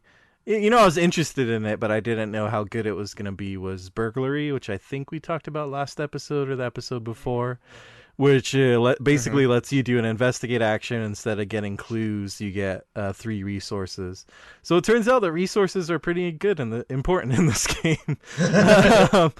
And so basically spending an action to get 3 resources instead of spending an action to get 1 resource is good. Now, of course, it depends on you being able to pass an investigate check. So you're doing a bit of gambling there, which is what rogues are all about. But... when you're really up against the wall and you need resources quickly, I've ended up using it way more than I thought I would. Sure. Well, especially with that extra action from the manatee, it's you pop it down for 1 resource early in the game and just use it when you need it. Get to it. I suppose you probably do it on low shroud locations more often than not, right? Oh yeah, for sure. Yeah. Because the criminals, it's not a matter of having the best. It's just it's not a matter of having the best lock on your door. You just have to have a better lock on your door than your neighbors. Yep. Well, I did think it was funny in a solo campaign where it starts out at your house in the gathering, Skid's house. He's basically going around burgling from himself all game long. Is Skid short for like Sackville Baggins? Is he just like stealing spoons? Is that what's happening there? Actually, I'd like to think it's probably not even his house, right? It's probably like some house he stole from someone, or he's squatting there. Squatting, yeah. Oh my god. One card I thought for sure would be amazing, and I upgraded to it right away in our first... I think every game I played I've upgraded to it, and I have yet to actually play it, was Extra Ammunition. I'm like, oh yeah, because those firearms for Roland, like, they make... Like, they take a decent combat into an exceptional combat, and you're able to clear out enemies in one test sometimes because of his special or because of the 45 or whatever. And so I thought for sure, Extra Ammunition, yes, like the fact that I can do 3 more ammo on his special, turning it from 4 to 7, like 7 uses, that's amazing. And I never even pulled the dang card. Like, oh. I think maybe I pulled it once and I ended up ditching it for an investigate test because we're so behind on clues. It wasn't great. But hey, at least you've got that option. That's right. Nice to have. Mm-hmm. So, Tom, do you have a favorite tome? Tom, I don't know. I mean, actually, one card that actually stood out to me was an ally card called Dr. Milan Christopher. I only saw him once, and he's a little expensive to get down at 4 cost, but he boosts your investigate or your intellect, so you're even better at investigating. And he has a response which reads, after you successfully investigate, gain 1 resource. So hopefully if he stays out long enough, he pays for itself and then some. Because I did find myself a little strapped for resources with Daisy. So as long as I could get him out, then that kind of helped me long term. And I thought he was a really good ally to have. I fear if we're ever going to get an investigator who's cross-class seeker and rogue, ooh man, the potential for resources could just get nuts. So I suppose, again, giving props to the inherent balance of the game, it's an ally slot, so you could not have, for instance, Milan and the Manatee out. Yep. Which honestly sounds like one of the best children's shows ever. Totally. That needs to exist now. And, you can't build an awesome Milanity deck. Oh, there it is. Point of interest on that card, though, Matt let us know that is actually a likeness of an FFG employee, though I can't remember the name now. Yeah. And he basically the way that process works is they get to describe the art, and then basically the developers get to kind of decide where that gets put on a card. And the art is just a dude who is knowingly dissecting Amigo. Just casual. He is very calm about it. Yeah. It's great. So, any other cards of mention? Any other big plays that you guys want to mention so far? Obviously, it's hard because we're trying to stay away from encounter spoilers, but as best you can. I did my true solo game with Roland. That first scenario was like a cakewalk. It was just like I finished. I got all of the possible victory points. I'm like, this is nuts. Like, is this like solo was easier than 4-player? And then I did scenario 2, and literally everything that could go south did go south. And then it makes for a real interesting scenario 3. Yeah, well then I did scenario 3 and I lost by turn 2. Like literally the second round of the game, I was insane. I'm like, oh, well, there we go. So it's crazy how much of a drop off it is after that first scenario, but still it felt good. Like even though I lost, it felt good playing true solo. And I think like we talked about that a little bit before about true solo versus two-handed, versus playing 2 decks. I think that this game is one that will feel good playing simply just one investigator. I think you can do it. Sure. Yeah, that's actually good to talk about. So I think, Nick, you've definitely been vocal about it. And I think, Ian, you're a pretty staunch solo player as well. Yep. I don't know if it's just shaking my Lord of the Rings habits, but I've still, even when I've been playing by myself, I've been playing two-handed. So you guys think it is really holding its weight as a true solo experience? It's not, you don't feel hampered in any way by not having a partner? Just real quick, my solo campaign that I did, I was playing with Roland. I was just using the starter deck, and I was playing on hard. So I was actually one difficulty up from where we were. And granted, my draws were pretty good, but it felt great. I think that's the way to do it if you're playing single player. I mean, you can. Who am I to tell you not to do two-handed? But I think that if you think that two-handed is the only way to go solo, then I'd say try true solo and see how it feels. Yeah, definitely. I'm sure I'll play with two-handed as well, because generally with Lord of the Rings, how I do it is I'll play every scenario, both true solo and two-handed, to try both experiences. And I imagine I'll probably do something similar here, because you do get that kind of interaction between the investigators that obviously you can't get in true solo. But I do think the true solo experience is really well balanced so far.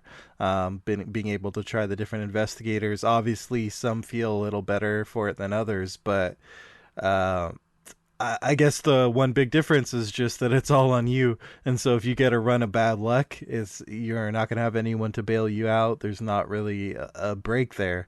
But it's something that does feel like it works well, and it's not imbalanced in any way. Mm-hmm. Good. Yeah, and I guess to play the contrarian here, Tom, I have no idea where you fall in this argument. Yeah, I'm not sure yet either. I mean, I'm down to play. I'm down to try them both ways to see what I kind of tend to prefer. But I do like having multiple investigators on the board just for that teamwork, kind of the cooperation aspect of it. Right. But I'll for sure be giving true solo a shot as well and see how it goes. Yeah, and to be the champion of two-handed play, the reason that I tend to enjoy it is not necessarily because I think the game is better balanced or what. Well, actually, in Lord of the Rings, it is true. I think it's better balanced at 2 than at 1 for most quests. But anyway, is because I really enjoy exploring deck space, and I think multiplayer leaves you more room to specialize and play around in the corners of the deck building pool than does true solo. When you build your deck, and it has to kind of account for everything, whereas in two-handed or even three-handed if you want to get crazy, four-handed if you're absolutely insane. You can kind of leave decks a little bit of weakness, and as long as you shore that up in its partner deck, then that's kind of okay. And again, it just leaves you that extra space to play around with things that you couldn't do otherwise, at least reliably or viably. So, yeah. Well, and the interesting thing when looking at Arkham Horror and its deck building versus Lord of the Rings and how you build decks for Lord of the Rings is that with Lord of the Rings, you get 3 heroes. You know that right off the bat. You get 3 heroes. They're the core. They're the cornerstone of your deck. So you're going to build everything in your deck to do what those 3 heroes do. And not only that, but your 3 heroes are going to... Sean, you've used this analogy before, but you're going to build like this Voltron sort of machine where everything kind of comes together to take on one purpose. And so any time that you devote card space in a deck like that to cover your weaknesses, you're pulling away from your overall strategy. Whereas with a game like Arkham Horror, the biggest difference in that versus Lord of the Rings is the fact that you can still put cards in that will cover your weakness for a solo game, and they'll still have valid use because of those skill pips and the fact that you can, this card isn't doing anything for me, in play, but I can ditch it and, maybe do something else or whatever. You can use it in another way. Lord of the Rings, at least from my knowledge of it, which granted isn't huge, doesn't have that level of card use where it's, if you put a card in your deck, it's not so much that you can trash it for another ability, it's you're putting it in there for its ability. And granted, my thoughts may obviously change when I get my hands on a second or third core set for Arkham Horror, but that's at least my initial experience with it. Yeah, I'd say that's pretty fair to say. Lord of the Rings, you've got like one trait that can play around with dead cards in your hand pretty reliably, and that's about it. But I love that it's kind of ingrained in the mechanics of this game to not have dead cards in your hand. I mean, pretty much almost never felt like I've had dead cards in my hand. It's more just a matter of, okay, when's the test going to come up where I can throw this thing? Right, yeah. Well, and not only that, but even with like looking at treacheries in Lord of the Rings, and a lot of them affect the board. They affect every player. Whereas, again, with Arkham Horror, at least what we've seen from the core set and then a little bit from Rougarous, they affect you. They affect just your character. So if you're not covering your weaknesses, again, like I talked about how I built my first Roland deck and I was like, I'm going to double down on combat and ignore Will. Well, it didn't go great for that reason. So, yep. You have no one to blame but yourself. Exactly. Yeah. And teaching everyone accountability through pain and horror. So kind of wrapping up what we're thinking about the core, guys. How do you think it holds up as a core set in kind of the living card game context? Like these cards, obviously we've seen with Lord of the Rings, they're not going to do any kind of like planned rotation probably for Arkham, where certain cards become not playable in, a competitive sense or what have you, not part of the active card pool. But insofar as the cards we have now are setting the skeleton and the basis for the card game going forward, how do you guys think it's holding up? I think it's pretty fantastic. As we've talked about, the deck building options you have with just a core set are rather limiting. But that's okay. This is just kind of setting the foundation for what's to come.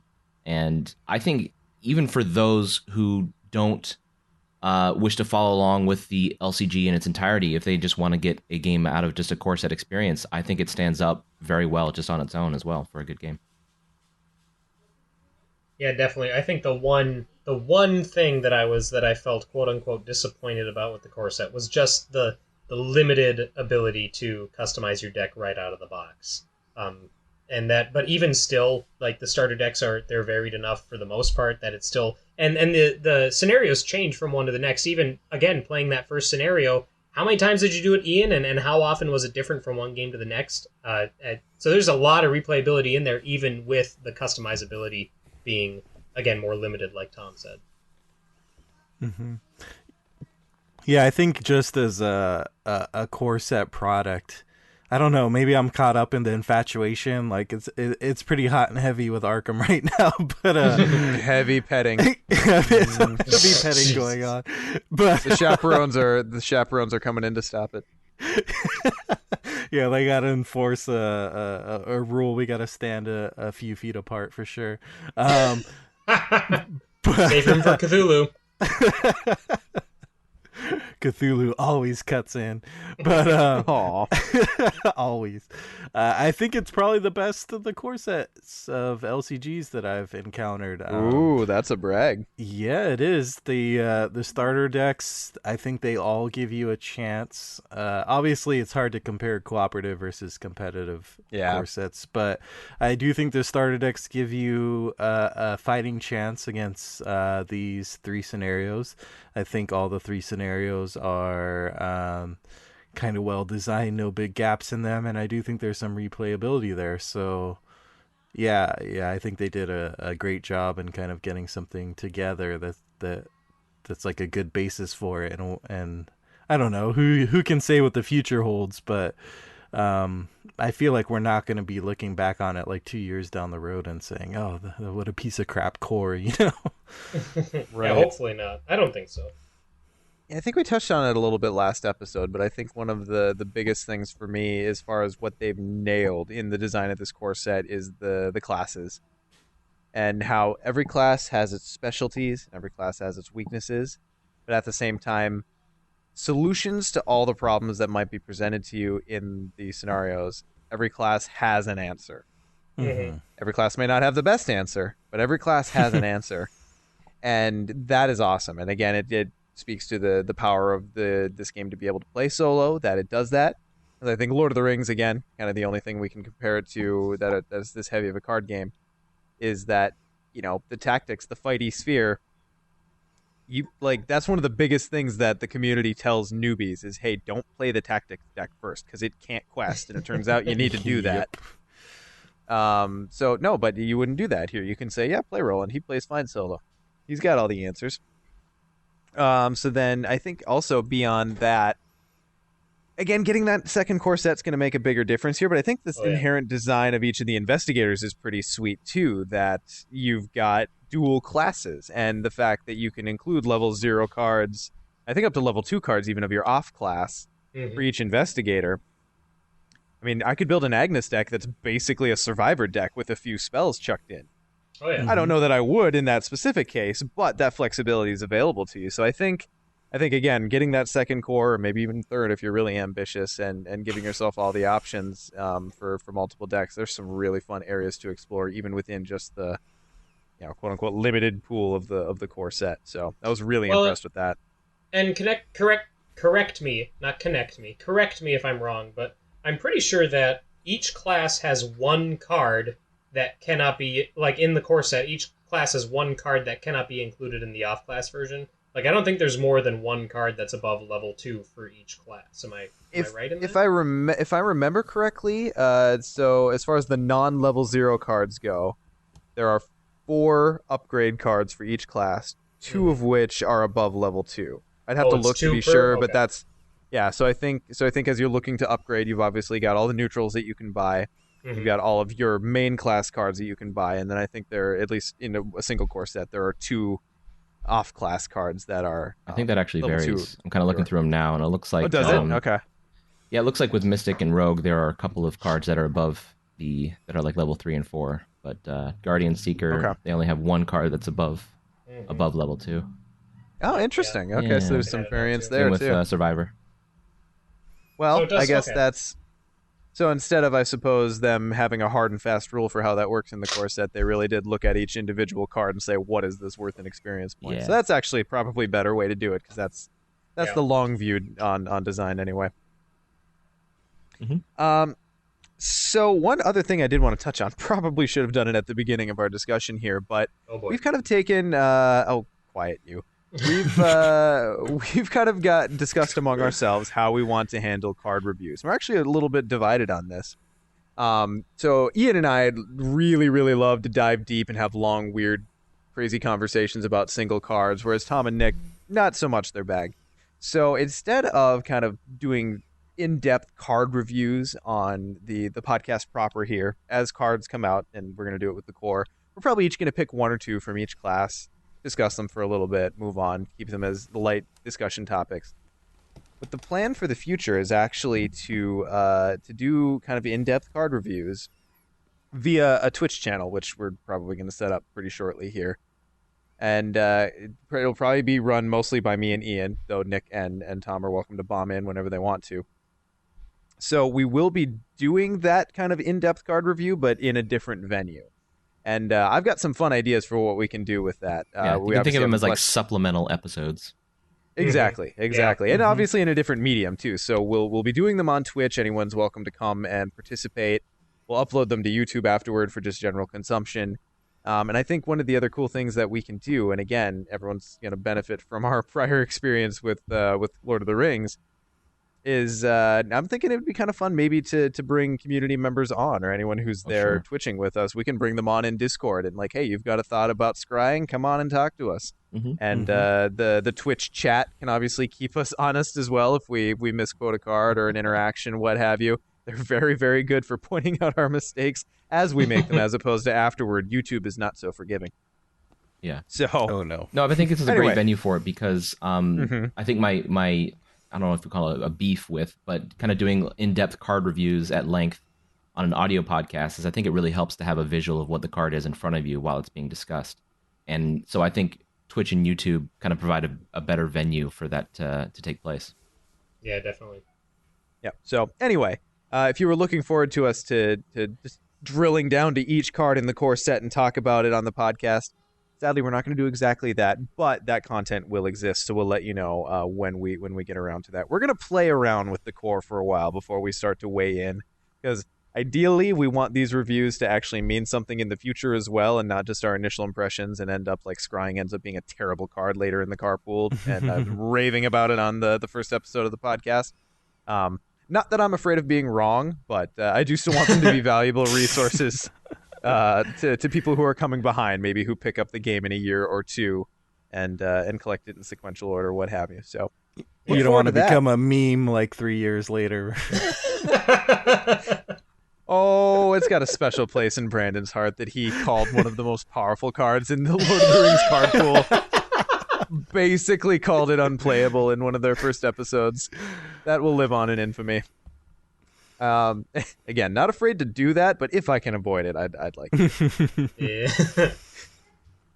So, guys, any closing thoughts on your first impressions of the core? Obviously, we'll be talking a lot about it in the episodes to come, especially if the that first deluxe takes a while to drop. But your first blush thoughts? Anything else to close up here?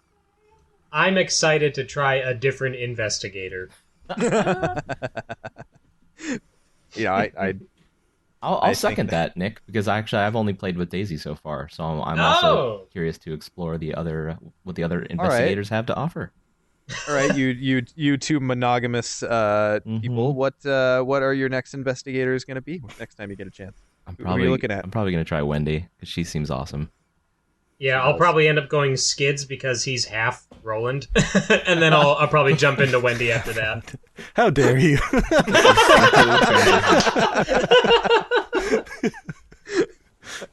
Oh, so protective. I mean, to be fair, I did play Wendy during the Agnes Gen Con love. demo, but that was just a couple of rounds, so I didn't really get the full experience. I think you guys are really going to come to regret your ambivalence toward Agnes later in the card pool. I think you were mislabeling my feelings. That sounds like a threat. When I was playing as Daisy, her off class was Mystic, so I had basically a lot of Agnes's cards. And after our first scenario, I spent all my experience in getting rid of the Mystic cards I had in my deck and swapping them out for the more powerful Seeker cards. Yeah, Sean, I was going to say, I think you've mislabeled my feelings towards Agnes as ambivalent. Go on. No, I don't. Okay, I like what Mystic. Now, this is on a serious note. This isn't just me being antagonistic. I like what Mystic stands for in the high risk, high reward, and that is appealing to me on some level. But I don't get to that level until I've explored literally every other option, because I'm very much like I like consistency. You're a defensive player. I actually kind of am. So yeah, but not only that, There's but nothing wrong with that. No, there isn't. But Agnes, like she's offensive, yes, but at the same time, it's like it's just so everything rides on. I don't know. There's no consistency to her, and you're right. More than one core set will definitely help that for Agnes, but it feels like she is hindered by the one core set curse the most. Yeah, I would say the most, definitely. But she's still totally playable with one Oh, core. yeah. I mean, Sure, definitely. Definitely not to scare anyone from trying her out, but No, I she's- do think she's that very she powerful.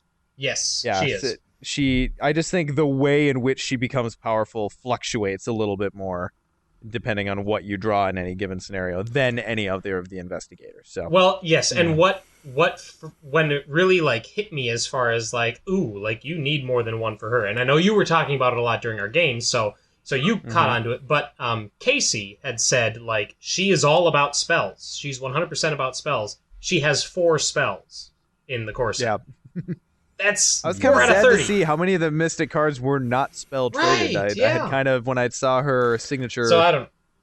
her signature asset, I kind of assumed more of them would be. Because her signature asset is simply when you play a spell, draw a card. Yeah. And when you've only got 4 of them in your deck, that's not terribly efficient. Right. So, yeah. So she'll get better as the card pool grows for sure. And God, I would put it out there though. I honestly think that her, she's got some really fun combos. The Forbidden Knowledge card, where you get to, as a Yes. free action, take a horror to gain a resource. Yeah. Like, oh hey, let's as a free action take a horror, do a damage, get a resource. Just the she feels so fun and tricksy because you can even like incentivize certain horror attacking enemies to attack you, just so that you can deal a damage back to something else.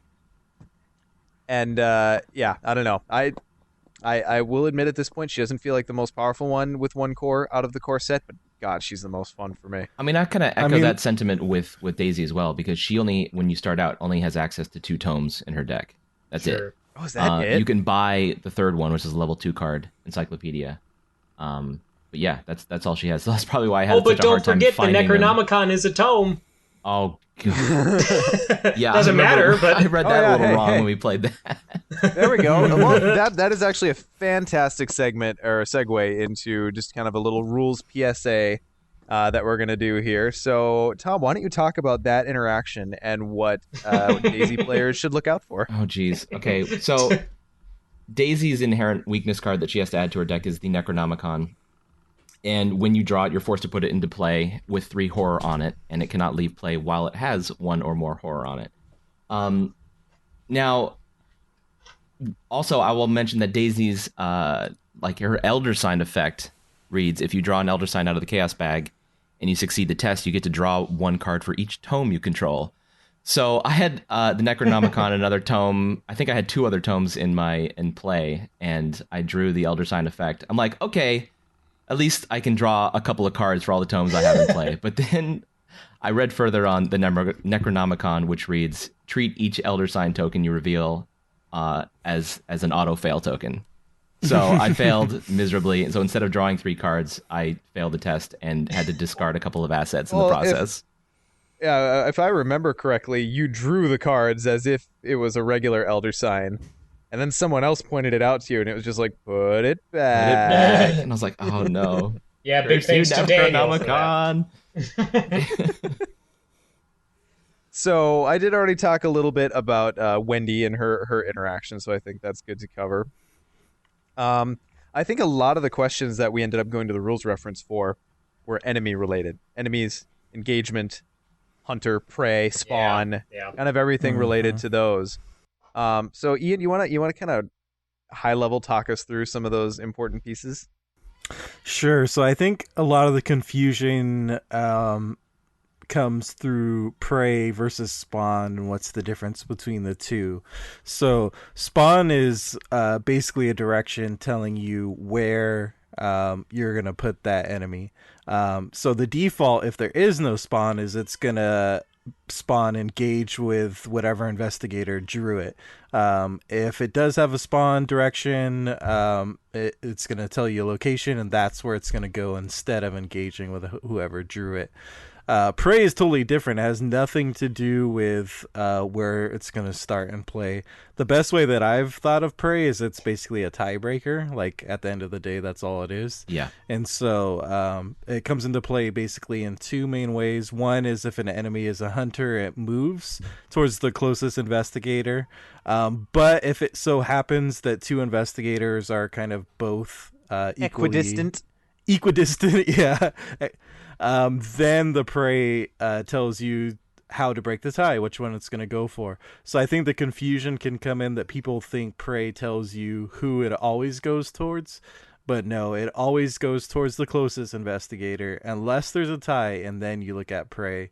And then the other situation is if an enemy is at a location and for some reason it's going to engage an investigator because it becomes ready, something along those lines, then prey tells you who among the investigators of that location it's going to go to. So it's a tiebreaker, basically. Talk about Spawn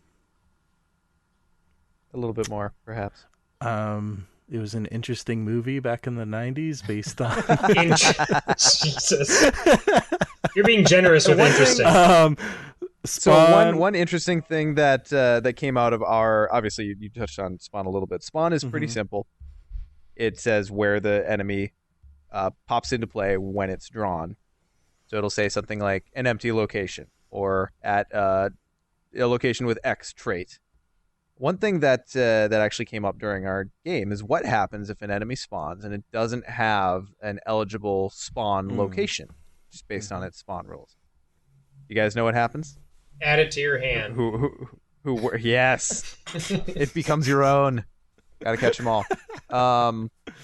It turns out you discard it, so it whiffs if it does not have an eligible spawn point.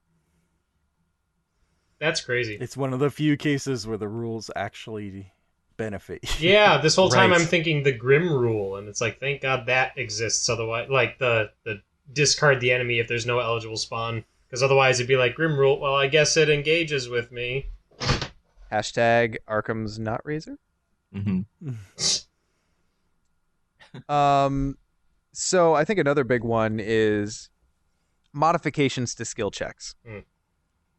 And how values work. So there are, in doing a skill check, there are obviously several action windows, and you can look in the rules reference to see exactly when certain things can be added and played. For the most part, any player modifications to a skill check happen before the chaos token is grabbed, and obviously then the chaos token can modify it. And then there are some other fun things in there that can happen. But through the course of modifying a skill check, technically a number may fall below 0. The important part here, though, is that no value is resolved at a number lower than 0. So say I do I pull a treachery that says test agility 3 for each point you fail by, take a damage. And I pull the tentacle token. It's 0. So say I'm at a base value of 2. And I pull a -3. Let's go with that, because that's actually going to demonstrate what I'm trying to talk about here. So my actual value is a -1, but I'm not going to take 4 damage because 3 all the way down to -1 is 4. We're going to resolve it as if it's 0. So the value cannot be below 0 when it resolves, or it's resolved as if it's 0.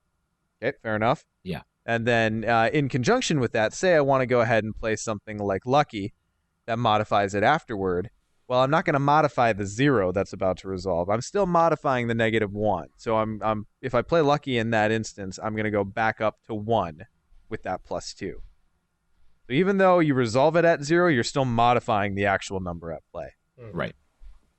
There's Mud. Well, and I think Lucky is the only card that's going to run into that sort of issue, because that's the only card that we have that affects it after you draw your token. Everything else is before, and in that, well, oh my god. Yeah, so in that case, it is, yeah. But I mean, in those cases where you're doing it before you draw the token, then you're going from that whatever. Yeah, stop talking there. Yeah. Another good, thing- example of this kind of flatlining at 0 or resolving at 0. Let's say you're at a location that has a shroud value of 2. and Sure. you use a flashlight, which lowers that shroud value to 0. You might draw a big negative number out of the chaos bag, and you might end up at like -4 or whatever. You're still going to be resolving that as 0, which is equal to the tie. shroud value, and in a tie, you win. Yeah. So that's So a really in nice that little case, interaction. don't talk about the tentacle, because that's the only way. It's the only way you can fail a 0 difficulty skill check. Yeah. And don't overpump because you think you have to compensate for some like -4, -5. Right. Yeah. So wasting resources or whatever. Yeah, 2 to 3 over is the kind of that sweet spot. 2 especially. If you can get up to 2 over the target, that's a good spot to be. In When standard. playing standard. Yeah, in standard. when playing standard. Right. Hashtag in Right. standard. So we've got a little bit of a list here. Anyone else got one that they feel particularly strong or excited to talk about? One that came up once or twice in Discord, I know, in discussion, and then I added it to our show notes. There is, if you have an ability that buffs combat, like buffs your character's combat skill, and then you have another ability that replaces a normal combat test with another skill, you don't get that buff. Now that may seem like it's, pretty obvious, but that did raise some questions. So if for instance, you someone plays Overpower, which is the skill card that adds 2 to combat, and then someone else, like you play the one Backstab, I think is what it is, which lets you use agility instead of combat, you don't get that Overpower bonus because that was to your combat skill, which now you are replacing with agility. So, Well, and I think it makes sense, but I think it's easy to kind of make the leap, like where you've been playing the entire game where this asset is giving you +1 to your actual combat stat, and you've just got it in your head that, okay, I'm +1 here. Right, yeah. And then you replace that skill. It's not that hard to accidentally go, oh, well, I'm +1 here, even though it's a different skill. So, well, and it definitely good to... And the fact that it calls out a specific skill rather than a test type. So if it said your fight test is +1 or whatever, that would be different. But I don't think we have a card in there that does that. So because it calls out the skill, that's a little more cut and dry. Also, one thing I just had to point out, like when I was playing Daisy, I had a magnifying glass on the table, which boosts your intellect by 1, but while investigating. So I had to keep in mind that that's not just a global stat boost to my intellect. Like if a treachery card comes off the top that forces me to make an intellect test, my magnifying glass is not going to help in that case. Yeah, and right along in those lines, Lita Chandler, the objective ally kind of for the first campaign, gives you a damage boost against monster enemies, not against all enemies. So keep that in mind as well, because you do see a little bit of mix of both throughout the course of the campaign. So kind of one that I wanted to touch on, because I've already touched on it several times, is those innate skill cards. So again, in multiplayer, they're really good because you've got it's way more open-ended where they could go. It does often come up. Okay, if I commit my manual dexterity to Nick's agility test, who draws the card if it's successful? Well, I do. And since Wrong. and since the card refers to you, it is still actually, does it actually refer to you? It might just say if successful, draw a card. But the card is yours, so by default, it's referring to you as the player. If Nick succeeds at his test, I still draw the card. Yeah. It gets a little confusing because, on the other hand, there are some cards that actually modify the results of the test, like, say, gain an extra clue if you investigate successfully. And in that case, that's going to apply to the investigators actually doing the check. Right. So they're going to get the extra clue instead of you who's pitching in getting it. So I think how Matt Newman, who was kind of answering this question, and I believe he said there's going to be some official clarification, is like there's a difference between an effect that kind of modifies or amplifies a test, like doing extra damage or gathering clues, versus ones that are just kind of giving you a little cherry on top, like a bonus to whatever check is happening, like drawing a card. In which case, whoever commits that card gets it. Yeah. So that is the Another one difference. that's really important to all you Agnes players out there, and possibly to you Daisy players as well, though not as much, When an agenda advances because it has hit its doom threshold, it removes all doom in play. So there is the question. There are enemies that have doom. There's actually an ally asset that in the Mystic set of cards that comes into play with the doom on it. So if you're kind of playing around with being a little aggro and dangerous that way, at least you can rest assured in the fact that your own cards that are adding doom to the board in general, every time the agenda advances, you remove it all from play. Yeah, that's key. So you can feel a little bit better about playing that Arcane Initiate. when all your friends have until you realize the next agenda will glance. just destroy you. Yeah. But speaking of advancing those agendas and acts, especially coming from Lord of the Rings, like, you kind of get in the mindset of if I've got enough tokens on this agenda or act card, I might think to advance it immediately, when that's not the case. As far as the agenda cards go, there's basically, in the Mythos phase, there is a step which checks if it has enough Doom tokens to advance the agenda. So if later in the turn some Doom tokens get placed there, you don't immediately advance. You actually wait till the next Mythos phase before that goes off. And same kind of goes for the act cards. Is when you are collecting your clue tokens, you kind of put them on your investigator, and then you guys can decide when to take that free action to actually advance the act. And there's a lot of strategy in there of like, should we advance now, or do we need to kind of take care of the board state as it is before you decide to advance? Right, and different acts and different scenarios will have different triggers to advance the act. So some of it might be an action where the players as a group spend clues. Some of it might be when the players just have this amount, advance it, and it'll change depending on the scenario and the act itself. So yeah, good point. So pay attention to those cards and read them carefully. Read the cards. Rule number one. Rule number one. Done. Podcast RTFC. over. RTFC.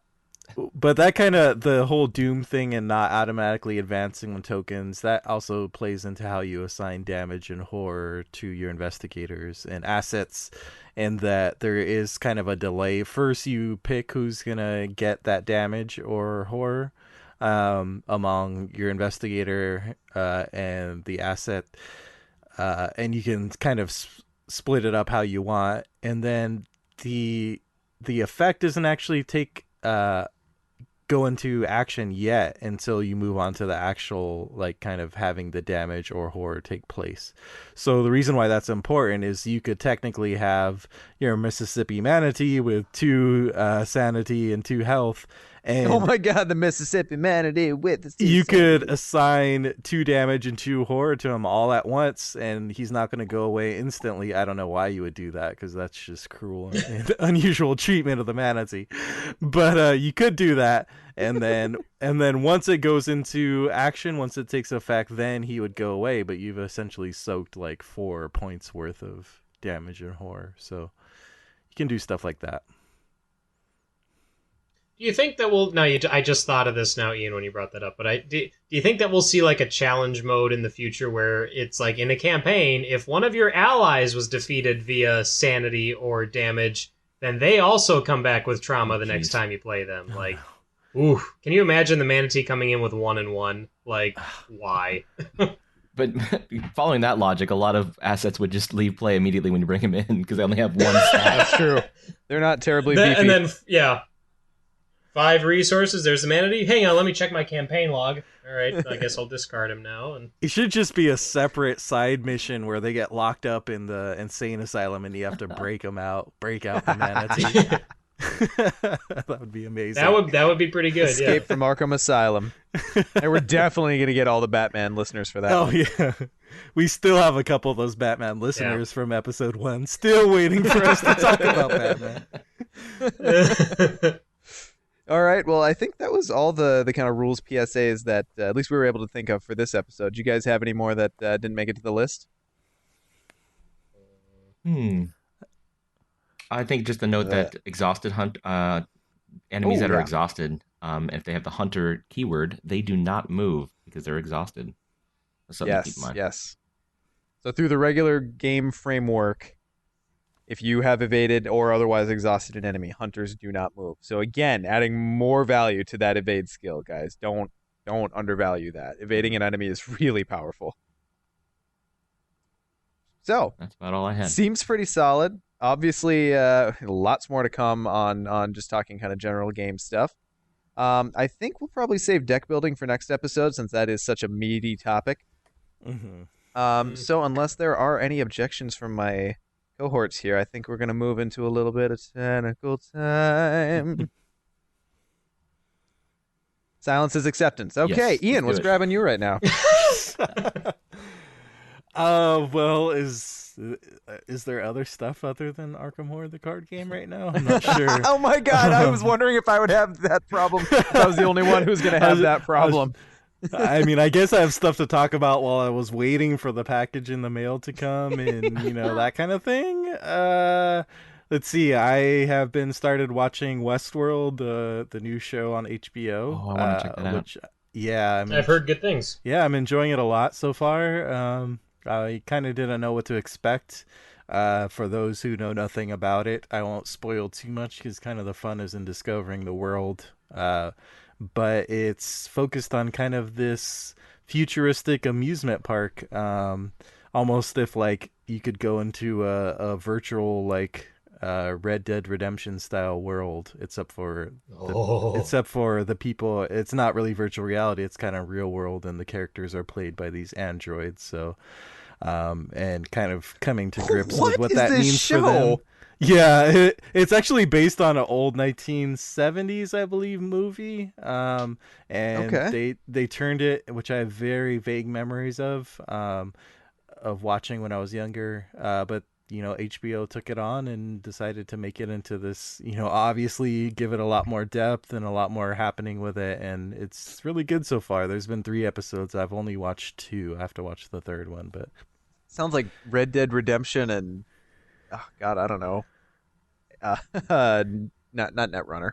God, Blade Runner had a love baby, which sounds amazing. Yeah, totally. That's a good way to look at it for sure. It kind of has those 2 worlds going on. Speaking of Red Dead Redemption, mix. Catch that new teaser. Ooh. Oh yeah. Then there's actual Red Dead Redemption. Looking forward to that one. We got another year to wait for that one, but yeah, it looks good. All right. I only seem to have time for one video game a year nowadays. Yeah, totally. And it's Overwatch. Right now it's Overwatch. Speaking of which, Civilization 6 finally came out, but it happened to came out the same day as my Arkham core set came in the mail. Oh, man. Yeah. Screw Sophie, Ian's choice. Yeah. Jeez. I think Sophie wished she had that choice. I love me some Civilization, and it's one of my favorite series. But I got it. I played maybe 4 or 5 rounds and turned it off of my own volition so I could go into the other room and play Arkham core set. Yep. Damn. That's where my priorities were. So, Also, love is real. 50 into my yeah, first game, love Civ is 6. real. So No, I've actually never good. played a Civ game. How far is turn 50? Is that several hours? I mean, I was really kind of taking my time with kind of learning, what's new about this game. So yeah, it was like an hour or 2, I guess, into it. Awesome. But yeah, it's so good. It's really good. yeah, from what I've played, it's really good so far. Mhm. So at some point, I definitely need to play it. I'm not sure when that'll happen. We should play some multiplayer. Yeah. Ooh, that's a thing. Yeah, it sure is. Interesting. Let's see what else do Just we. based on the what other people have told me about Civilization, it's not something I need to introduce to my life because I have just that. one more turn. I have that obsessive personality to a T. I had to seriously ban myself from it and uninstall it from my computer in the past because it was just too dangerous. It's so good. Yeah.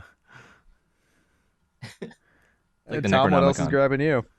Well, actually, when I was over at your place, was it last weekend for Arkham Nights? We after coming back from dinner, we actually sat down and played some. What was it, Nidhogg?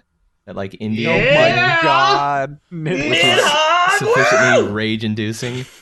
Oh my god, it's so stupid. It's so so stupid. It's so great. And For anybody it's who's so not aware, stupid, and I love it. it's just a 2D scroller. It's a one-on-one match where you're kind of fencing each other, and you're trying to progress. Kind of. Yeah, kind of. Yeah, you're trying to progress if you're either to the left or to the right, depending on which player you are. And Nick was a champion at that game. I got to give him props. Experience, man. That's I played a lot of Nidhogg.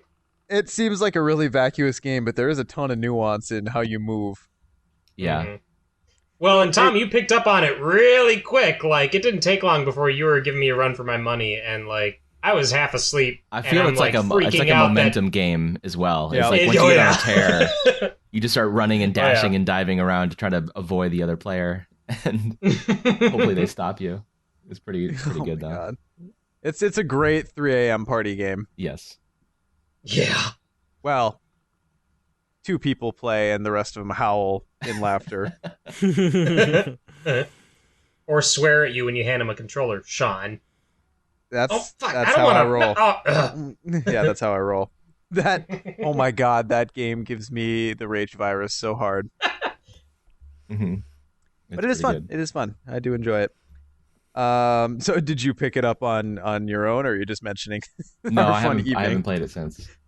Okay. So, but yeah. Yeah, honestly, that is like one of the better couch co-op games that I've played in quite a while. Or not couch co-op, couch multiplayer. Co-op.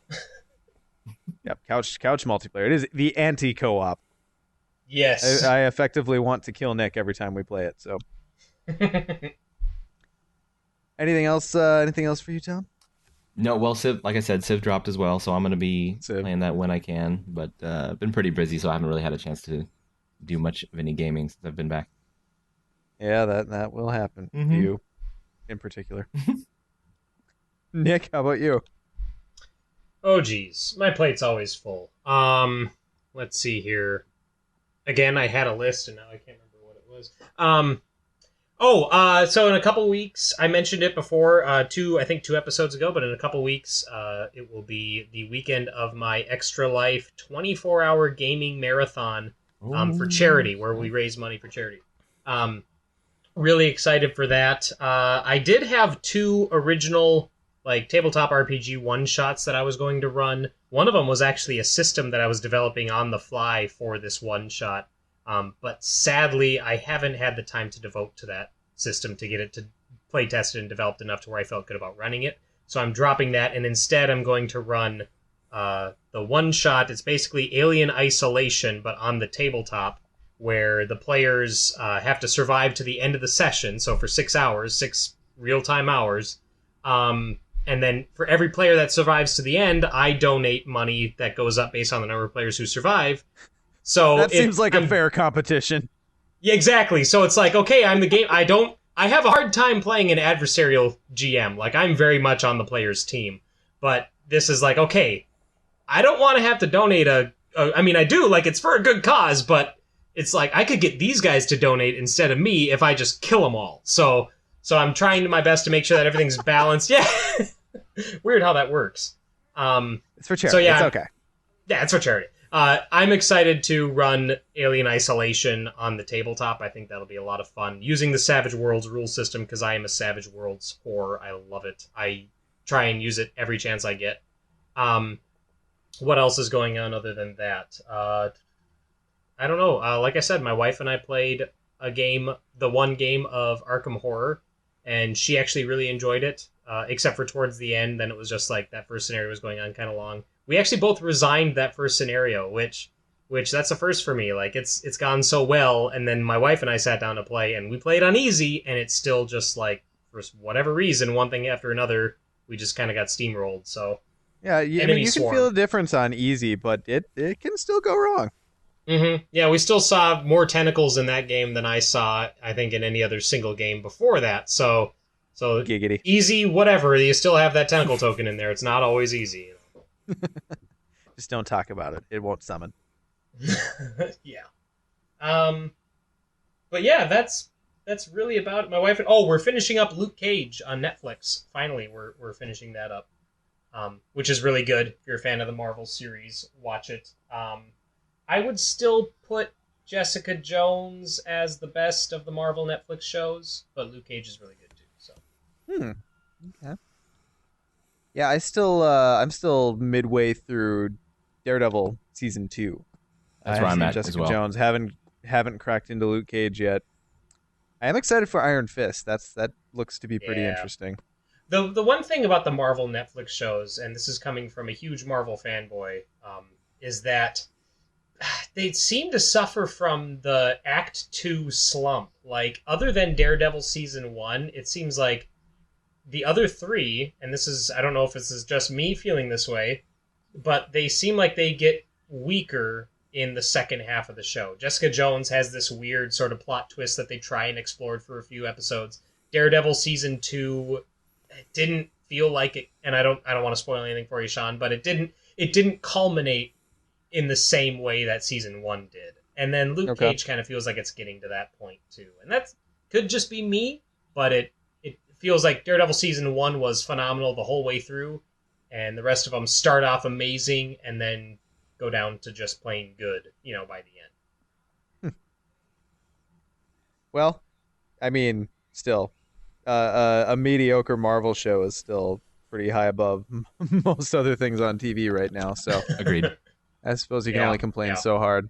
Yeah, God, Ian, for real, I had just about nothing in my extracurricular life this past few weeks than Arkham. Obviously, still playing a bit of Overwatch. My daughter has gotten into it. She's 9, and she's actually gotten pretty decent with some characters. She's a fierce May player. She really is. So we're sitting at Arkham Nights, and in Overwatch they're kind of doing their big Halloween promo right now, where they've got special costumes and kind of special unlocks to do during the season. So I've been lusting after this skin for Junkrat, who's one of my favorite characters, and he's Dr. Junkenstein, and he looks like a mad scientist, and it's amazing. So we're sitting at Arkham Nights, and all of a sudden I get a call from my daughter, and it's like, Dad, I just unlocked Junkenstein in a loot box. What? And I'm sitting there in the hall, just going like, you're playing on, awesome, yeah. So for the past couple weeks, I've actually had my own little level farmer, or my own little loot box farmer. So, I had like a 3-month head start on you, and then next thing I know, I'm like, wait a minute, you're 2 levels behind me? Wait a minute, you're 15 levels ahead of me now? Like, what's going on? Yep, that would be why.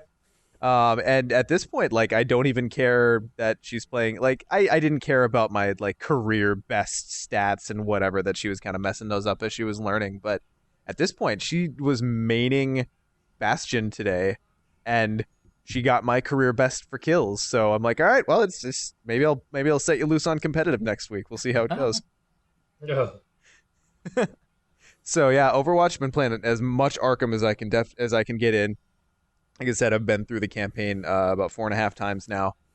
Awesome. God, Rougarou. Oh, Rougarou is such a fun quest, and I kind of wish we could talk about it, but Scenario, Sean. Oh God, that seems as good an ending point as any. Oh, real quick, I So- totally forgot to mention Yeah. it. I'm sorry. I'm gonna re-tentacle here. Whoa. So Re-tentacle. when the tentacle doesn't work the first time, you re-tentacle. We have a few, and I think Sean knows exactly how many because I think you have them. But we have some extra. Oh yes, Swag. Thanks, Nick. Thank you. Yeah. Mm-hmm. How many do we have that we want to do so- giveaways for? Yeah, so big thanks to Matt Holland and Jaffer, who were kind of the head honchos for the event for Arkham Nights. They were able to toss us a few swag bags. We got 3 full sets, so that's the bag, the tokens, the quest, and the Elder Sign alternate promo that we can give away as prizes for the podcast. We're still determining exactly what those, what those contests are going to be.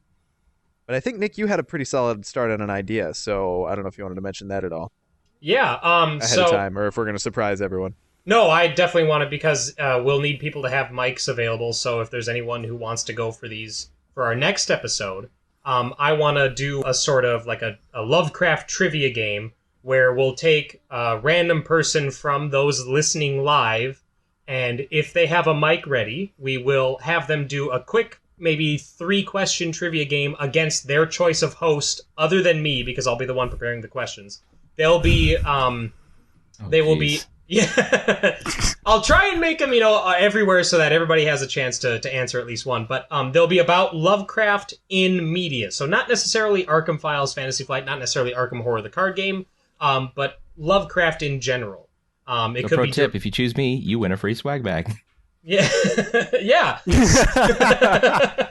So there's that. So maybe Now they're all gonna pick Tom. maybe there's some strategy in picking Tom to be. I mean, and maybe if Tom, you don't feel comfortable with that, then maybe we'll just have it be Ian and Sean. Like, I don't know. I just came up with it yesterday, but I think it'd be a lot of fun to do an on the air trivia game with a few questions, and then if the contestant wins, or guesses enough of them right, then we give them one of the swag. So, and then I think we also talked about doing some other contest off of the show, just so that. Ooh, and I actually think I just had a brilliant idea for that. Okay. So here's what we're gonna do. Uh-oh. We're just gonna do it. No Calling it discussion. out. This is what it is. Yeah. Swag off. Here's what we're gonna do, guys. On our Facebook page, we're gonna create a contest post. This is gonna serve two purposes. One is to give away this swag. It's just going to be a random drawing. Everyone who comments on this post will be entered in. We'll do an RNG and give it away as possible. But what you're going to do is go out to this post and mention the general geographic area where you are or where you might be interested in playing this game with other people. And we can use this as its secondary use here is to help people connect. So if you see someone who's, Central Michigan and you're also Central Michigan, you can both be entered in this contest, and you might have an in with someone who might be willing to play the game with you. Good idea or best idea? That's pretty good. No, it's pretty solid. Yeah. Mm-hmm. All right, so we'll definitely give the episode a week or two to be out before we do that, but pay attention to our Facebook. Make sure you go out and like it. That's facebook.com/MythosBusters. Anything else on the prize front, I guess? I can't believe I glossed over that. Thanks for that save, Nick. Not a problem. Yeah, I just want to remind everybody that if you want a chance to win on the air for episode 6, make sure you have mics ready to some degree. And then I guess we'll just be selecting randomly from. I haven't decided exactly how we'll pick out people during that episode, but episode 6 is when we'll be doing the on the air contest. So I'll have everything prepped for that. Mm-hmm. Awesome. So, as mentioned, definitely go out and follow us on Facebook. That's where our... Oh, yeah, look at those likes. I know, I'm getting all those phone alerts. You hear your phone going off. So definitely go out and like us on Facebook. We do post news. We post thoughts. Obviously, as the game comes out, we're going to be posting more since we'll actually have more to actively talk about. Follow us on Twitter at MythosBusters. You can email us at mythosbusterspod@gmail.com. Visit our website and write for our website if you have a mind, and that's mythosbusters.wordpress.com. And I'm sure I'm missing some venue, guys. Help me out. All right, that sounds pretty good. Discord.me/mythosbusters to join in on the conversation and to listen live. There you go. There we go. Discord. Absolutely fantastic. The server is really active. We've got lots of fun people in there. You can come and join a class if you want pretty colors on your name. You just got to message Tom for that, and he'll set your privileges accordingly. So I guess that wraps us up for episode 5. Thank you, everyone who came to join us here, and we will see you next time on Mythos Busters.